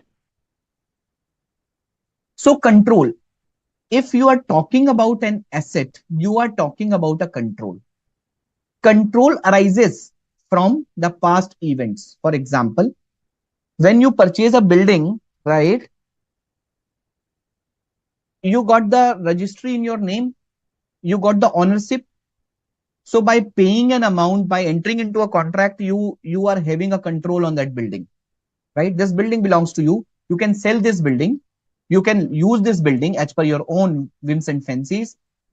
You can stop others from entering into your building. For example, tomorrow I'll come to your building. You will say, no, sir, you cannot enter into this building. This is my building, right? Until and unless you allow me to enter into that building, correct? And from the asset, future economic benefit will be expected to flow. This control aspect becomes very, very, very, very important in terms of an intangible asset. Why? So let's say I am a Hindustan Unilever Limited. Okay. Or take an example of ITC first. Have you aware about Ashirwad Anta? Ashirwad Atta of ITC. Yeah. Have you heard about Ashirwad Atta? So I am a company called ITC. Prerna come to me and Prerna told me, sir, I want to take a franchisee of Ashirwad Atta. I asked Prerna, for which area you wants to have a franchisee. She told me, sir, I want to have a franchisee for entire UP, Uttar Pradesh. And we have signed a contract between us. And I told Prerna, okay, if you want to have a franchisee for this entire UP, I'm not providing for this entire UP. So I am selling this franchisee rights for every district at a district level, not at a state level. She told me, sir, but I want to have this franchisee for this entire state. And you tell me what I need to do. I told her that you need to pay me 1 crore rupees for having this sole distribution rights in Uttar Pradesh. She has paid me 1 crore rupees. Means ITC को 1 crore रुपए दे दी. We have signed a non-compete agreement and this non-distribution of franchisee agreement to anyone. Now, Prerna got a right. This right provides her future economic benefit to sell that Ashirwad Atta in the entire state of Uttar Pradesh. Prerna got a piece of paper where it is written that she got a right. What is the nature of this right? Is it tangible or intangible? It is intangible asset. This right is an intangible asset. Prerna has paid a huge amount of money for that. Now the question is how this right is helping Prerna. Right? So tomorrow, I have also started selling Ashirwad Atta in one of the district in UP. So since Prerna is having that contract, she will sue me and ITC for violation of that contract. By virtue of that contract, she got a control to have a future economic benefit. Are you getting me? By virtue of that right, she is getting a control to stop others from using that product, from selling that product. Right? So, friends, by virtue of having such intangible asset, the holder of those intangible asset got the right, and from the right they got the control. So friends, since this intangible asset is an intangible thing, it's a without physical substance, and hence control plays a very important role. Like copyright, how this copyright is helping. I have written a book on IND AS, right? And whatever I have written, this is the copyright in my name. If tomorrow someone will copy, if it's not traceable, that is okay. But whenever I got that someone is copying from my material, I can sue him or her. Okay. Why? Because I have a control on my manuscript by way of a copyright. Right? Is that clear? So what is the definition of intangible asset? An identifiable. This definition is very important. An identifiable non-monetary asset without having physical substance. Without physical substance, I hope you guys are okay. Without physical substance, the paper is not a physical substance. Government has given a spectrum license and government has given a piece of paper for that. It is not a physical substance. Physical substance means the substance of that asset, like building, car, truck, machine, furniture. Okay. So are you okay with the physical substance without physical substance? Non-monetary asset. An intangible asset has to be a non-monetary asset. I hope my voice is audible to everyone.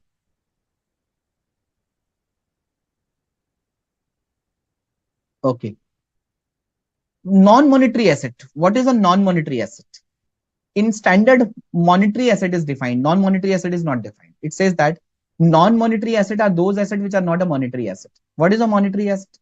Monetary asset are those assets which has to be received in a fixed or determined unit of currency, determined amount of money, right?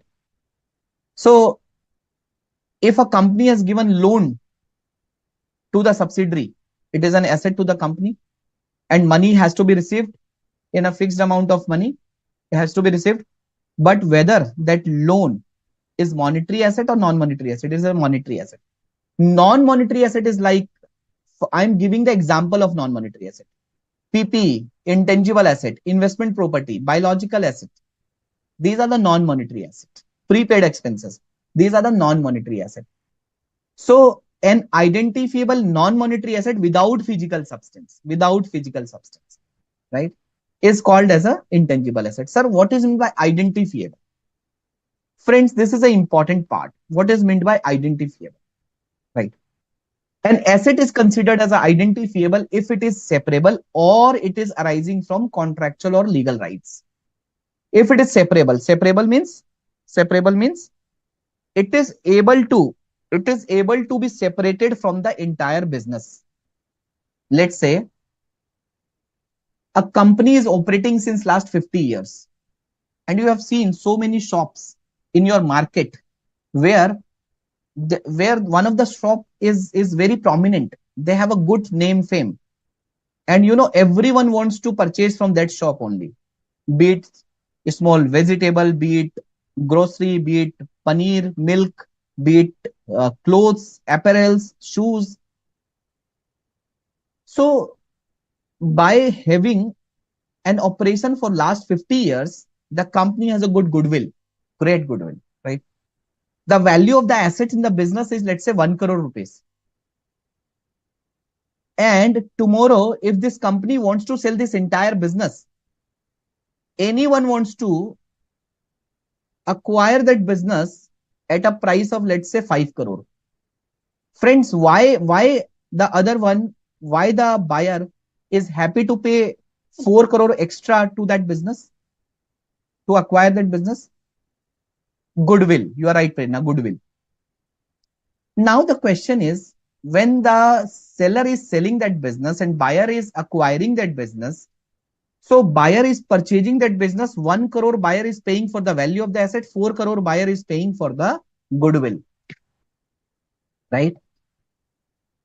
Now the question is, when we are purchasing, that is okay. But let's say if that company is operating and the company is saying, I have a goodwill, I have a goodwill, I have a goodwill, can the company capitalize the goodwill in the books of accounts without selling the business?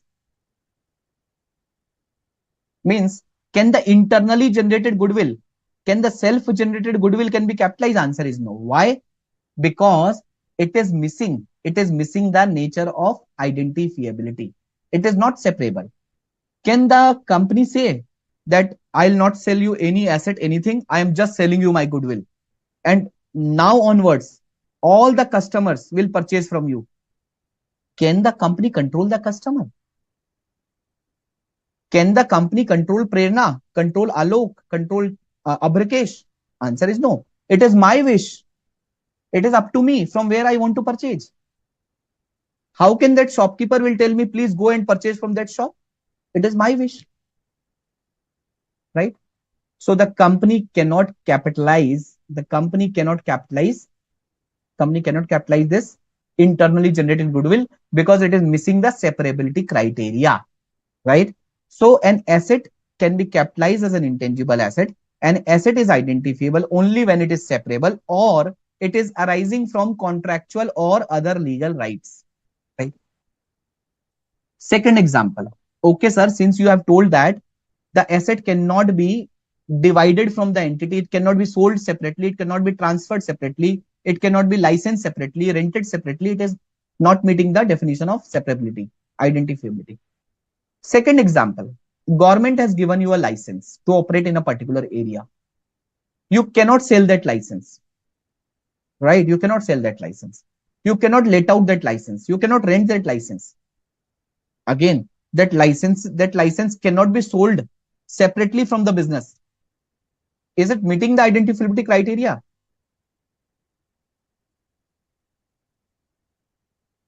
It is not separable. It is not separable. It is not separable, but it is arising from contractual or other legal rights. It is arising from contractual or other legal rights. An asset is identifiable if it is separable or it is arising from contractual or other legal rights. Contractual or other legal rights.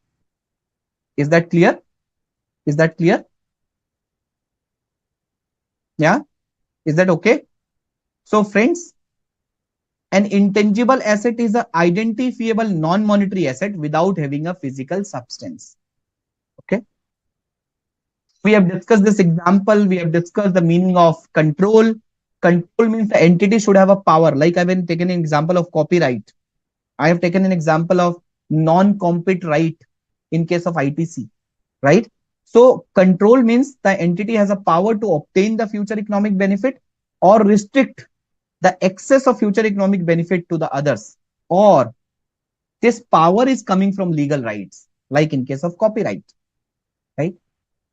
So in case of intangible asset, in the absence of legal right, generally it says that the company does not have a sufficient control, right? Because if I don't have a copyright on my content, anyone can copy that. I cannot sue them, right? There was a question. A company is giving a training to the staff on IND AS. Can the company can capitalize the cost of staff training as intangible asset? Answer is no. Why? The company is not controlling the staff. If staff want to go to other places, can go. The staff can move out from the organization. The only thing is he has to serve the notice period. And even if he is not serving the notice period, the company cannot do anything legally.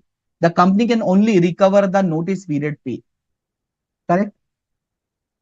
Economic benefit, we all understand economic benefit comes from a cost savings, comes from the revenue, comes from the other benefits, right? Now coming to the recognition criteria. Friends, as we discussed, intangible asset has to be measured. Asset has to be recognized when future economic benefit is probable and cost can be measured reliably. Same condition of PPE, but one more condition is there. It should meet the definition of intangible asset. It should meet the definition of intangible asset. What does it mean? Sir, if this criteria would not have been given, then there was no difference in the recognition of tangible or intangible asset. But when this was added, then it makes a difference. And what difference it makes? It says that an intangible asset is an identifiable non-monetary asset without physical substance. Means it has removed the tangible asset. Right, friends? Intangible asset has to be measured initially at cost. Right? At cost. Now, friends, there are various mode of acquisition of intangible asset. Intangible asset, you go and purchase the intangible asset. For example, Tele software. You are purchasing, you are acquiring a company, and by virtue of acquiring a company, you are getting a lot of intangible asset. You are getting some rights free of cost from the government. Internally generated goodwill I spoke about, although it is not going to be capitalized. Internally generated goodwill is not going to be capitalized, prohibited. Some other internally generated intangible asset like formula, patent, I'll talk about. Exchange of assets, the same concept I have spoken in day 16, right? So let's discuss one by one the mode of acquisition. In case of a separate acquisition, intangible asset has to be measured at cost. And you can see in IND AS 16, there were three items. In IND AS 38, only two items are there. The decommissioning item is not there. Why? Something which is not having an substance, something which is not having an existence, how will you decommission that, right? And that is why decommissioning, restoration is not there for intangibles. What is the cost for intangible asset? Purchase price including import duty and non-refundable taxes, less trade discount rebate, cut, copy, paste from IND AS 16. Plus directly attributable cost for preparing the asset for its intended use, right? Cut, copy, paste. These are the inclusion, these are the exclusion, employee benefit cost, professional fee, testing cost. These are the exclusion, like launching a product, business in new location, administrative and other general overheads. These are not going to be capitalized as a cost. Deferred payment credit, cut, copy, paste. If you are purchasing an intangible asset on deferred payment basis, you have to capitalize the intangible asset on the cash price equivalent, right? On the cash price equivalent. Okay. The remaining amount will be considered as a interest cost in the P&L. until and unless it is going to be capitalized as per IND AS 23. This is one of the example I have covered. In separate acquisition, we have covered this cost part. If company is acquiring a business, in that case, whatever intangible assets are there, the company will recognize those intangible assets on the fair value at the acquisition date. For example, goodwill. What is the fair value of the goodwill? For example, some rights. The company was having some rights. So what is the fair value of those rights? So let me give an example of that. Let's say the company has a sole distribution right of a product. The company has purchased that right way back in 2015, for example, 2015. At that point of time, the company has purchased the right at 10 lakh rupees, and the company has amortized that completely. So now the another company is acquiring that company, and that right is also there. And at the date of acquisition, if someone goes to buy that right, it is having a value of 1 crore rupees. So that right has to be capitalized in the books of the acquiring company, in the books of the acquirer, at a 1 crore rupees, this intangible asset. So in case of a business combination, intangible asset, if any, are recognized at a fair value, right? So this is for business combination. What about government grant? For example, in many cases, the government is providing intangible asset free of cost. Airport lending right, import licenses, quota, right to access other restricted resources, right? So in accordance with IND AS 20, IND AS 20 deals with government grant. It says that record both intangible asset and grant at fair value. Either you can record intangible asset and grant at fair value. We will say intangible asset debit to government grant, okay, at fair value, or recognize the intangible asset at nominal amount plus any expenditure incurred to acquire that intangible asset. Either it has to be at fair value or at a nominal value. Exchange of asset, I told you, fair value of asset given up, or fair value of asset acquired if fair value of asset given up is not there, right? Is that clear? Internally generated intangible assets. Friend, if you go to the video which I have shared, or I would say which is there on the portal, in case of pharmaceutical companies, and especially in case of a COVID, everyone was doing a lot of research. What should be the salt formula composition to kill the coronavirus? Any company which becomes successful, the company knows that I will have a future economic benefit because I will be able to sell that vaccination or that medicine to the entire world, right? To the entire world. So they are doing a lot of research and development, right? So in case of any internally generated intangible asset, standard says that you have to segregate the expenses into research and development phase. What is my research phase? When I am acquiring a knowledge. What is my development phase? When I am applying my knowledge. So research phase is, you are exploring the options. You are exploring. You are not clear whether you will be able to be successful or not. Development phase is a phase when you said that, okay, I got the knowledge. Now I have to implement it. I have to develop it. So development phase is a phase where you have to apply that knowledge. Okay. Standard says that development costs are capitalized if the entity will be able to demonstrate there are 6 conditions. Entity will be able to demonstrate that yes, it is technically feasible to complete the product. The company's intention is there to complete the intangible asset, to use the intangible asset, to sell the intangible asset. The company is able to use or sell the intangible asset. Sir, what is meant by able to use? Let's say the company is doing a lot of research. The company has reached to the development phase, and government told that you will not be allowed to use or sell this medicine. In that case, then there is no ability. The company is able to demonstrate how the intangible asset will generate future economic benefit. Projections.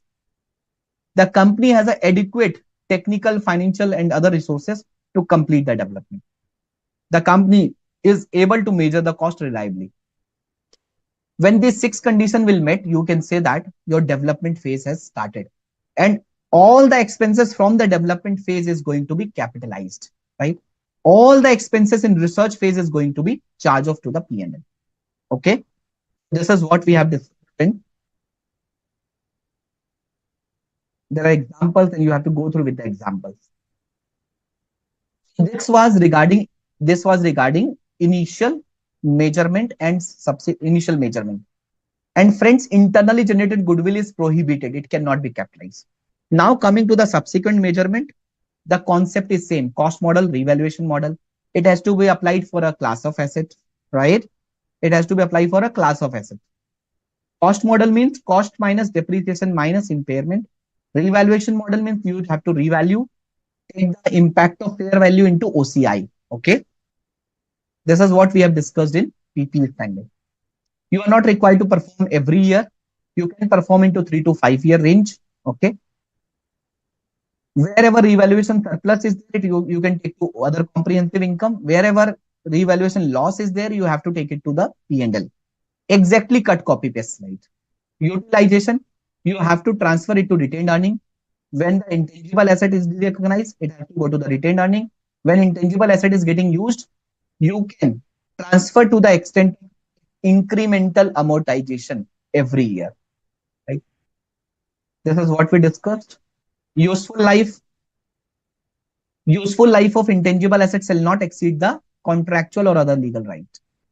Right? So this is what it is written. Friends, important concept in intangible assets. Useful life be finite life, can be indefinite life.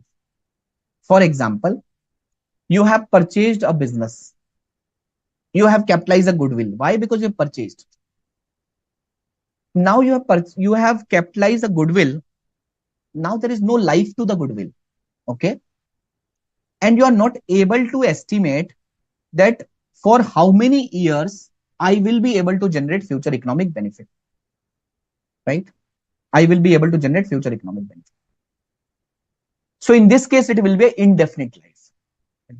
But if you have purchased a license from the government, like telecom companies are acquiring telecom licenses from the government, and government give this license for 20 years. So there is a finite life, and the telecom company has purchased 50,000 crores. So they have to amortize this 50,000 crore over a period of 20 years. But in case of a goodwill, the company is not able to estimate. The life of the goodwill is indefinite. The life is finite, means limited period. The company has to depreciate, means amortize. So the depreciation is known as amortization in the world of intangible assets. Okay? But if the life is indefinite, means the company does not foresee for how many period it is going to have a future economic benefit. Then if the life is not there, how will you amortize? What is the denominator?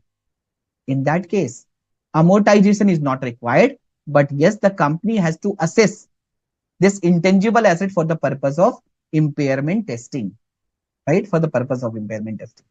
Is that clear? Amortization means allocation of the depreciable amount of intangible asset over the useful life. Amortization starts when the asset is available for use.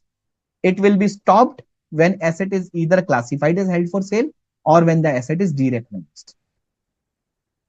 Right? What is the amortization method? Which method I have told you in IND AS 16? Straight line method, WDV method, unit of production method. And these method will be selected on the basis of consumption pattern. Right? And amortization method can be changed. It can be considered as a change in estimate. Right? This is what we discussed. Now the last one is derecognition of intangible asset. Intangible assets shall be derecognized when it is actually disposed of or sold, or when no future economic benefit is expected. any gain or loss from intangible asset has to be charged to the P&L in other income or other expenses. Right? So this is what which is there for intangible assets. Friends, would you like to ask any question on IND AS 16 or IND AS 38? Would you like to ask any question on IND AS 16 or IND AS 38?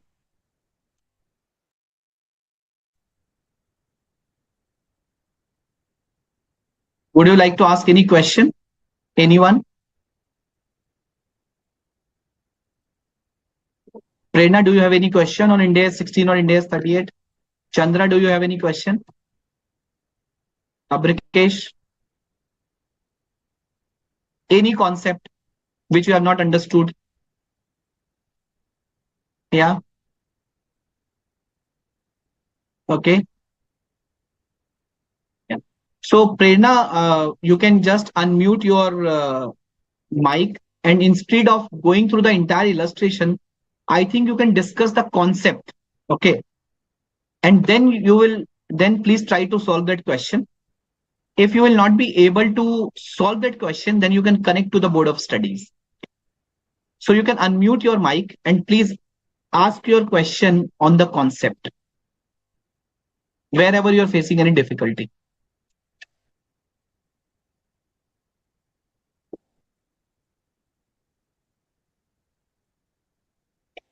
So Ashokji, please unmute Prerna.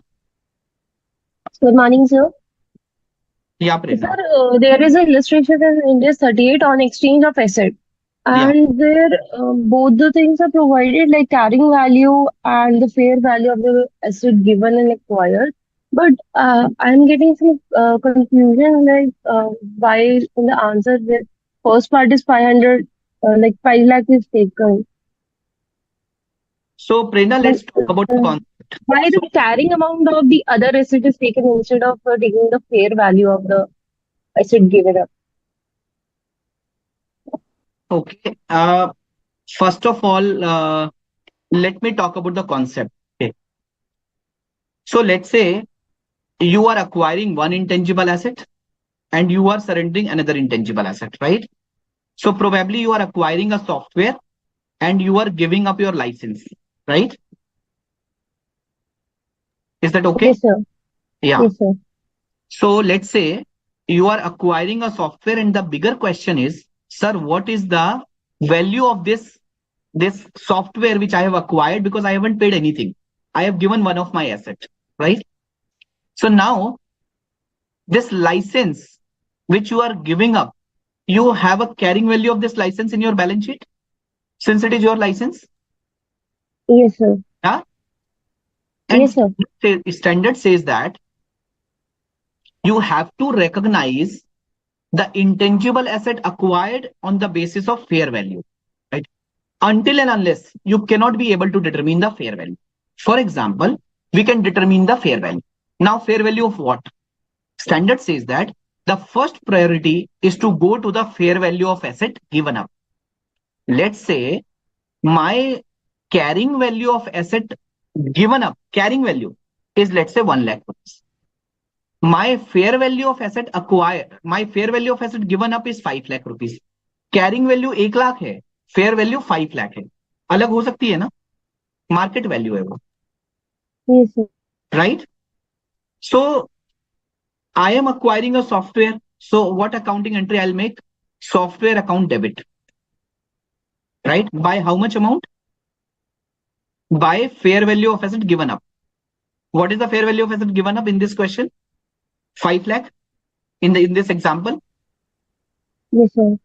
Software account debit 5 lakh to license account by how much amount? 5 lakh. Why 5 lakh? License Because value 1 lakh in your balance sheet. Carrying value आपकी books में तो 1 लाख का ही आ रहा है ना, वो तो market value है. no, in this question the carrying value and the fair value is same. The Just software is for 10,000. forget about the question. Just go by my example. Just go by the concept, right? So I have acquired a software. I have given a license.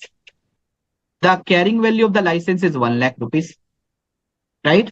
The market value of license 5 lakh rupees. Okay. In this, Yes, sir. and in my example, the software fair value is not there. So I am telling you what should be the accounting entry for this transaction. You will do software account debit by how much value? 5 lakh, right? 5 lakh. Fair value of telecommunication. Fair value of the asset given up. 5 lakh. Yes. Two licenses. Two license. You have to credit license by which value? Which is there in your 1 book. lakh carrying amount. 1 lakh carrying out. Two, profit on exchange of asset, 4 lakh rupees. Right? Difference. Yes, difference. Now I am extending this example. I hope this is clear. Yes, sir. Now I am extending this example. For example, the fair value of the asset acquired, which is software, is also given. Okay. Okay. For Yes. example, the fair value of asset acquired, which is software, is 4 lakh rupees. Now you have three information. Number one, fair value of software acquired 4 lakh rupees, fair value of license given up 5 lakh rupees, carrying value of license 1 lakh rupees. Now you tell me you have both the fair values of the asset acquired, asset given up. Which you will take? The standard says that if Given both out. values are given, you have to take fair value of asset given up, right? Given. Yes, sir. So in this example, what is the accounting entry? Again, software account debit 5 lakh. 2, license 1 lakh. 2, profit on exchange 4 lakh. Is that clear? Now, Yes, sir. now I'm again extending this example. In this, and now this example is fair value of asset acquired, which is software, which is given is 4 lakh rupees. Carrying value of the asset given up is 1 lakh rupees. And the and the fair value of the asset given up cannot be determined. Right? The market value of the license is not available. So you have only two information. One, fair value of software acquired 4 lakh rupees. Carrying value of license given up is 1 lakh rupees. This is the only information you have. What is the accounting entry with the values? 4 lakh will be taken. Software Asset, account, software account debit 4 lakh. 2, license account 1 lakh. 1 2, lakh. profit on exchange of asset. Profit of 3 lakh. Is that clear? Yes, sir. Now again I'm extending my example. Fourth scenario. Fair value of neither the asset acquired is given nor the asset given up is given. Only one information is given. The carrying value of the license is 1 lakh rupees. The company has acquired software in exchange of giving up the license. What is the accounting entry now? Software will be debited by 1 lakh to license 1 lakh. Software account debit 1 lakh to license 1 lakh. There is no profit, no loss. I hope now the Yes, concept. sir. Clear. Yeah. Yes, sir. Clear. Thank you. Please apply this concept. I know that illustration. Please apply that concept there. 100% you will get the right answer. Any other question from anyone? Should I start the last standard, which is a small standard? Should I start that? Any question from anyone? Please unmute yourself and ask the question.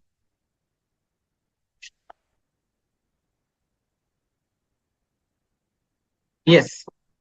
Now this is a very small standard, investment property. I would call it as a small and sweet standard. Right? If you have read IND AS 16, if you have read IND AS 38, your 50-60% of IND AS 40 revision has already done. Right. So the name is investment property. It is taking the word property from PPE. And since that property is for the investment purpose, so it comes under this standard. Friends, objective and scope, I'll discuss why this standard. Of course, this standard is there for the accounting of investment property. Scope, I'll discuss what is the meaning of investment property, owner occupied property, recognition, measurement, disposal, disclosures. In a summary, we will discuss recognition, measurement, presentation, disclosure. Right? The objective is to prescribe the accounting treatment for investment property. Okay. This standard shall be applied in the recognition of what? Recognition measurement and disclosure of investment property. This Ind AS does not apply. Negative list is given. Biological asset and mineral rights and mineral reserves. Just to tell you, standard will be applicable only on two items if it is only for two purposes. And Prerna has very well summarized. She has written land or building, land and building, land or building, if it is held for capital appreciation or held for rental purposes, right? It is considered as a investment property. Okay, friends, in IND AS 116, I don't know whether you are aware about IND AS 116 or you are not aware about IND AS 116. IND AS 116 take care of leases, and it says that if you are a lessee, for example, I am a lessee, and Chandra is a owner of the property. I have taken the property on a lease from Chandra. So I am a lessee, Chandra is a lessor. And I have taken a house property. So I took that house property on a rental basis. I will capitalize right of use asset in my balance sheet as per IND AS 116. In accounting standard, it was not there. In IND AS, this is a new treatment. I am talking about IND AS 116. You are going to have a revision on that standard also. Now, what happened? When I capitalize right of use asset, the substance is what? The substance is building. And I have taken the building from Chandra on a rental basis, and I'm using this building for subleasing. So this right of use asset in my balance sheet will also be shown as an investment property. Right? So friends, in nutshell, just to memorize, land and building, land or building, if held for either earning rental or it is just left for capital appreciation in long run, it will be classified as an investment property. It makes it clear, the big building and this big land, what is investment property? What are the examples of investment property? Land held for long-term capital appreciation rather than for short-term sale in the ordinary course of business. You have purchased 5 land and you want to sell those lands in the short run, in the short term. It will be more like an inventory. It will not be investment property. But if you have purchased a land, the company has purchased a land in the remote area, and the company was very optimistic that, after 5 years, the government will take a highway near to this land, right? Near to this land. So the company is very optimistic that the price will go up after 5 years, 10 years down the line. So this is held for long-term capital appreciation purposes, and this will be classified as an investment property. Land held for currently undetermined future use. What does it mean? You have purchased a land. You are not aware about the use. You have not finalized the use. For example, many a times, and I have heard from my father. My father used to say that let's purchase this plot of land. Okay. Let's purchase this plot of land.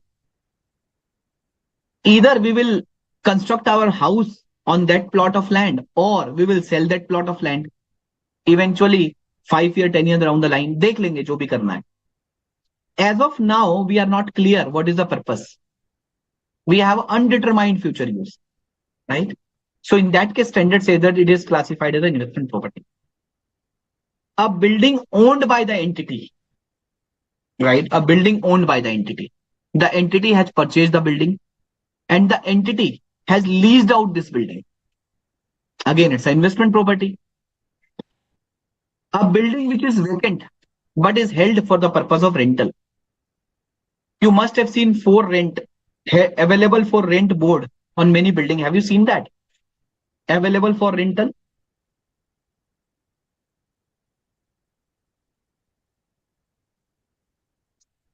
Have you seen that? Available for rent. So the building is lying vacant, but the purpose is to leasing. The purpose is to lease. So that is known as a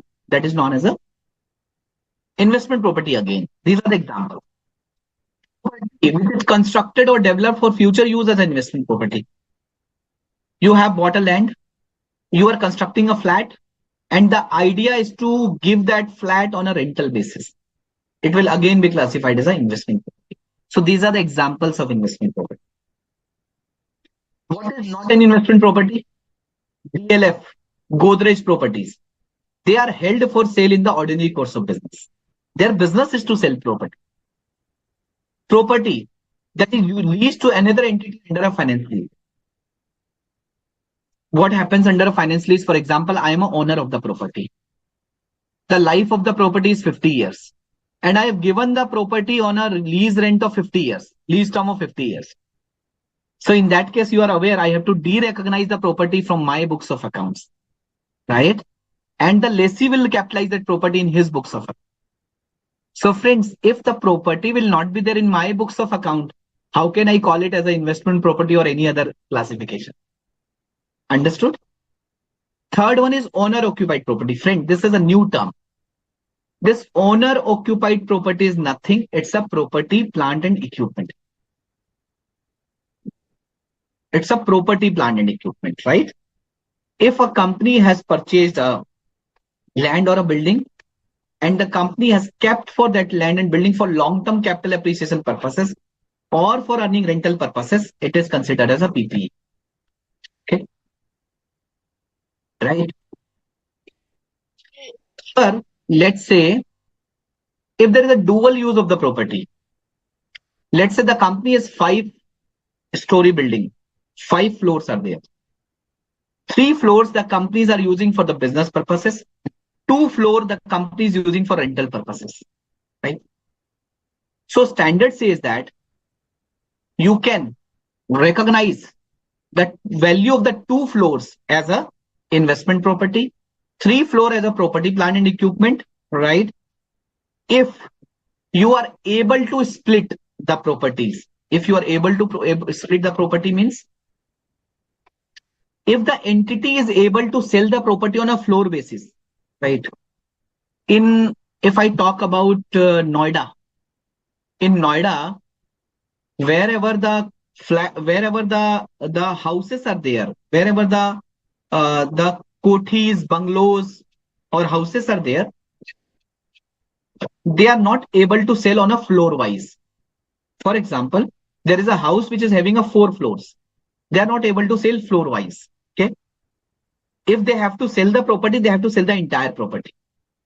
So if the portion of the property cannot be sold separately, in that case, you cannot classify it separately, either at a PPE or as a investment property. Sir, in that case, what should be the classification of this entire building? Is it investment property or is it PP? In that case, Prerna has rightly mentioned, you have to see what is the significant use of this property. The significant use is property, plant and equipment. Sir, if the use is equal, then you have to see what is the long-term objective of that company, right? Whether that is only temporary in nature or what is the long-term objective. Then the company has to go according to the judgment, right? Either PP or investment property. Is that clear? Yeah. Ancillary services. Friends, have you ever stayed in a hotel? Yeah.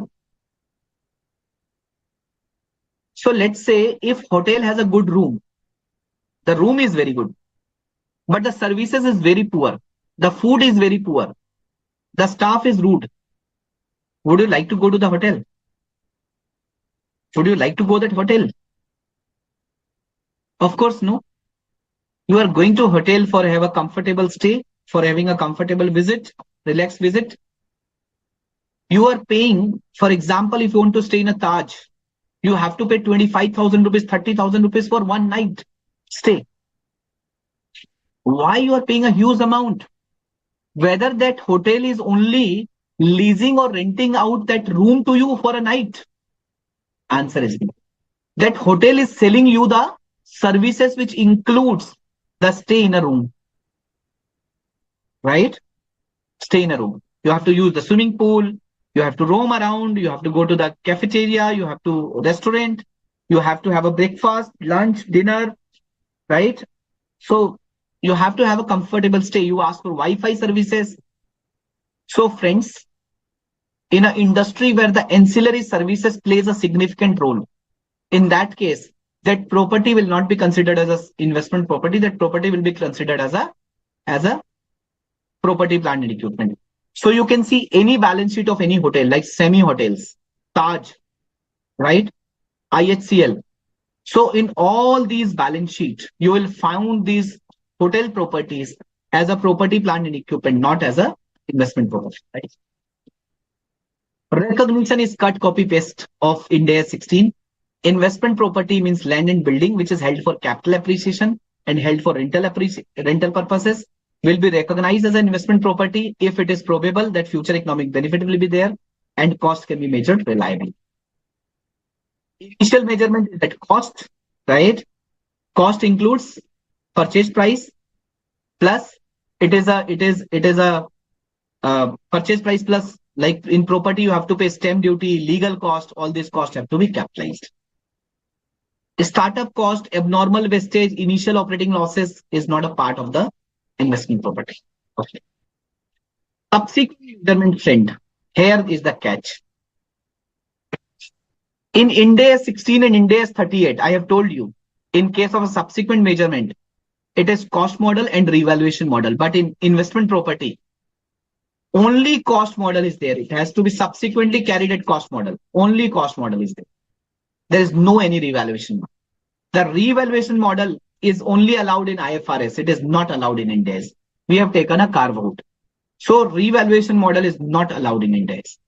But at the same time, friends, at the end of every reporting date, you have to disclose the fair value of the investment property. In the disclosure, it is there, but in the measurement, it is not allowed, right?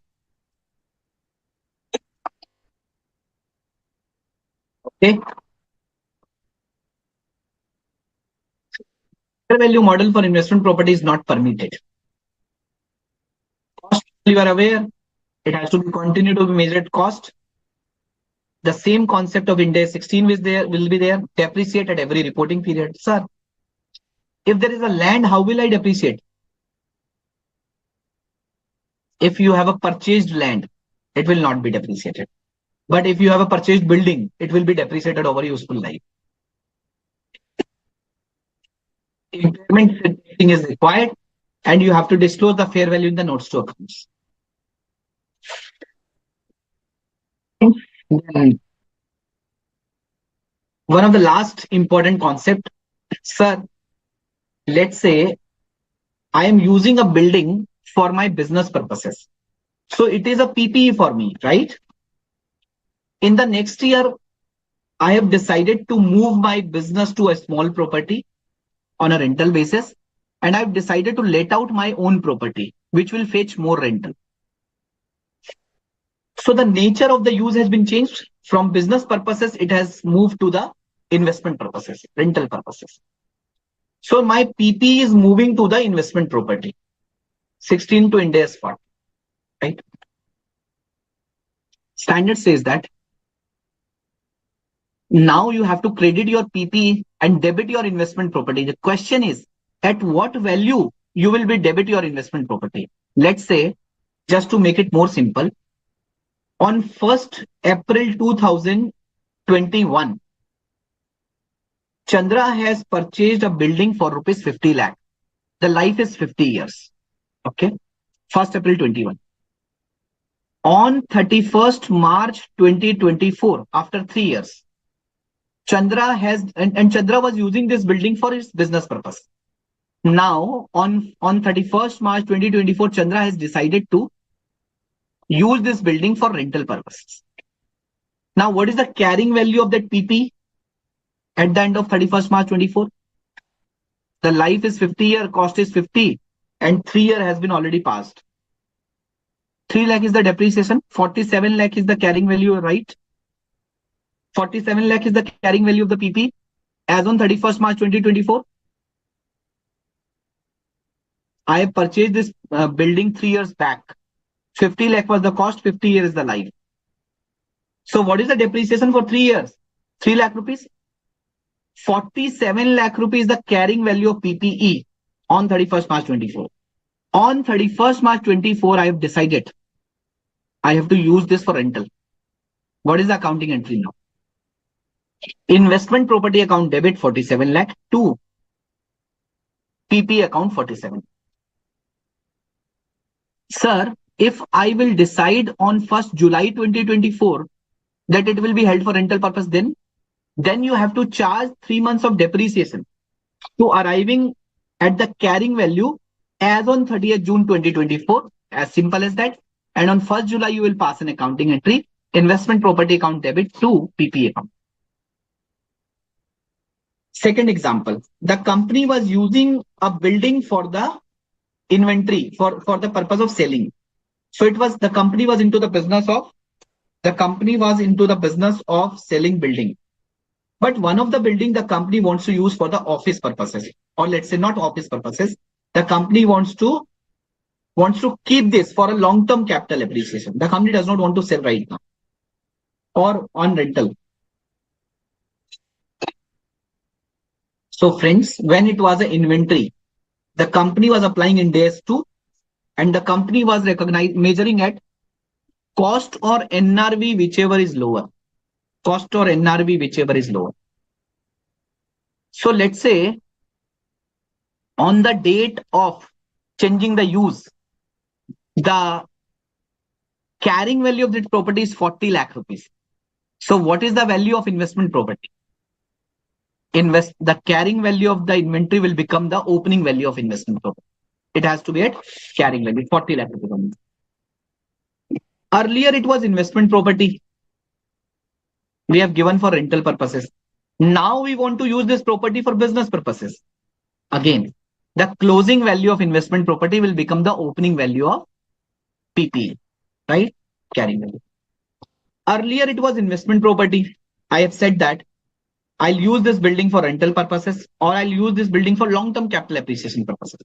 But now I want to sell this building as a part of my business. It will become inventory for me.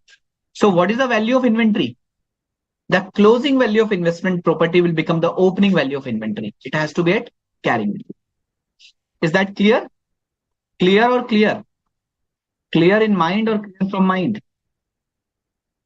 Then the case study I've discussed there. Derecognized, when you will derecognize your investment property, when you are actually sold off, right? Or when no future economic benefit is expected. In that case, any gain or loss has to be recognized in P&L, other income or other expenses. There are a few disclosures. I'm not with the disclosure. You can read those disclosures, right? But we have discussed investment property is land and building or land or building held for rental or capital appreciation. Initially and subsequently, it has to be measured at cost. No accounting policy choice of cost model and fair value model. Disclosure of fair value is required, right? Under the cost model, investment property has to be treated like PPE. So the concept of IND AS 40, investment property, this was there in accounting standard 13 in accounting standard, but in IND AS, there is a separate standard. If I talk about the difference between IND AS 40 and IFRS, in IFRS, fair value model is allowed. In IND AS, fair value model is not allowed. We'll discuss some multiple choice questions. Which of the following is not an example of investment property? Tell me quickly. Friend, just give me a minute.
What is the right answer to this?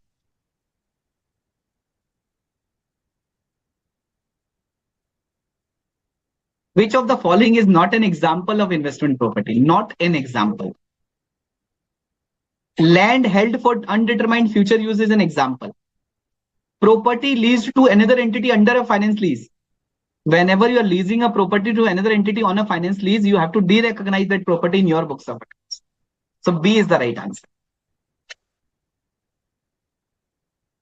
Question number 2. An investment property should initially be measured at market value, fair value, NRV, cost. Cost. Yes. Question number 3. If an entity uses part of a building for own use and rents the remainder of the building, how should this be treated?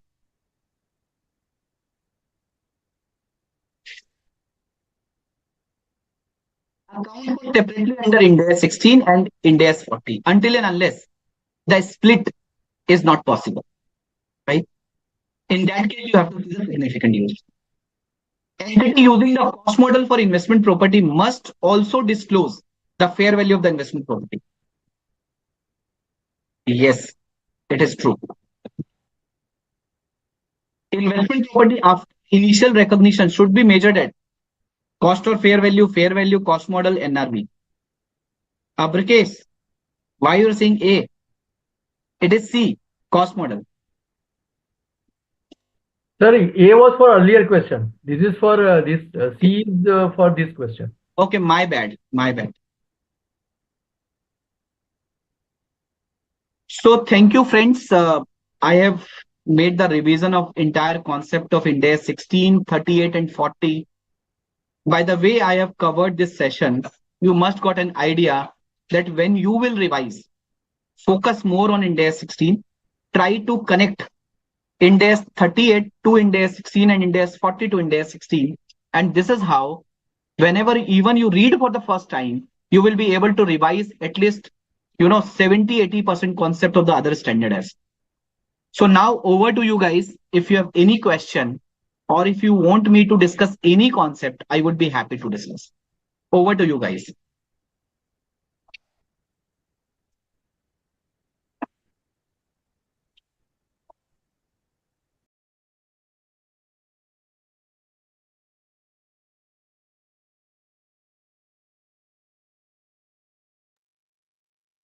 Any question?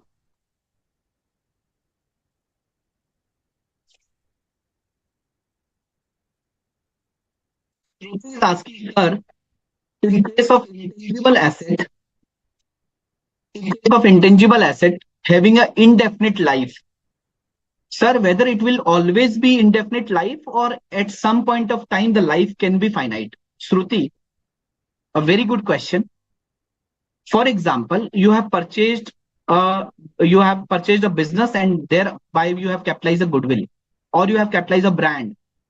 Today you are not able to estimate by how many period this will give you a future economic benefit. And of course, since you are not able to determine the life, you are not doing any amortization. You are only checking the impairment. You are checking what is the fair value.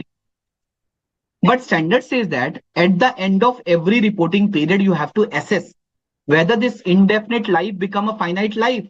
Let's say after 2 years, you are able to demonstrate, oh yes, I will be only able to get the future economic benefit for next 5 years. So now this become a finite life. So whatever is the carrying value, you have to amortize it over a period of 5 years subsequently, right? Any other question? Any other question, friends? Any concept which you want to discuss?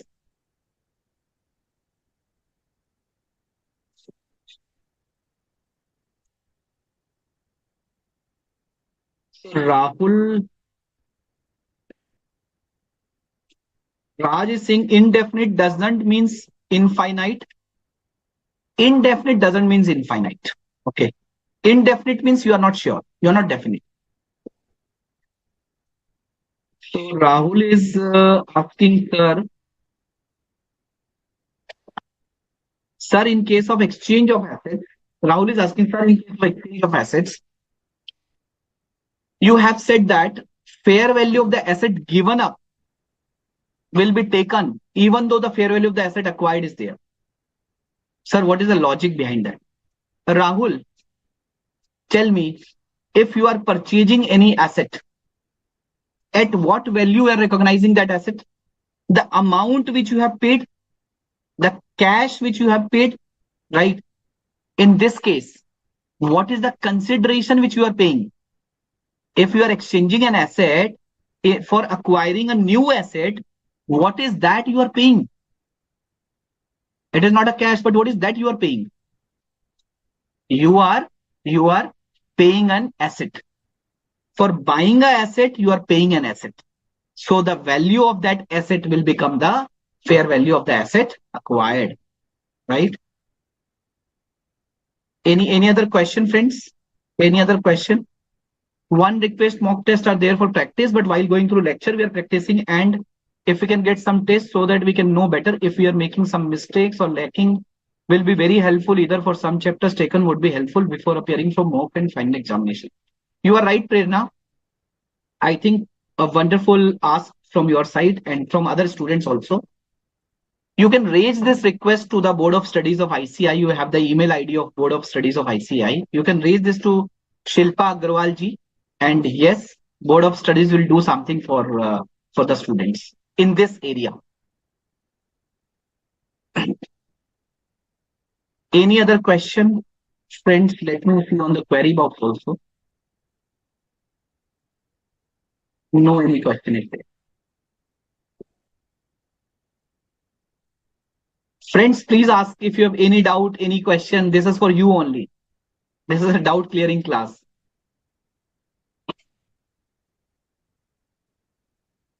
Let me know if you have any question. Otherwise, after 2 minutes, I will be happy to wrap up the class.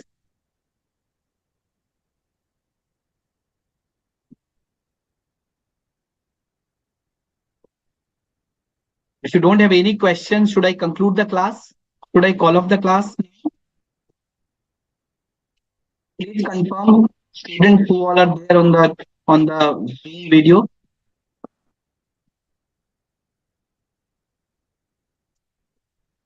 Thank you, Prerna. Thanks for the feedback.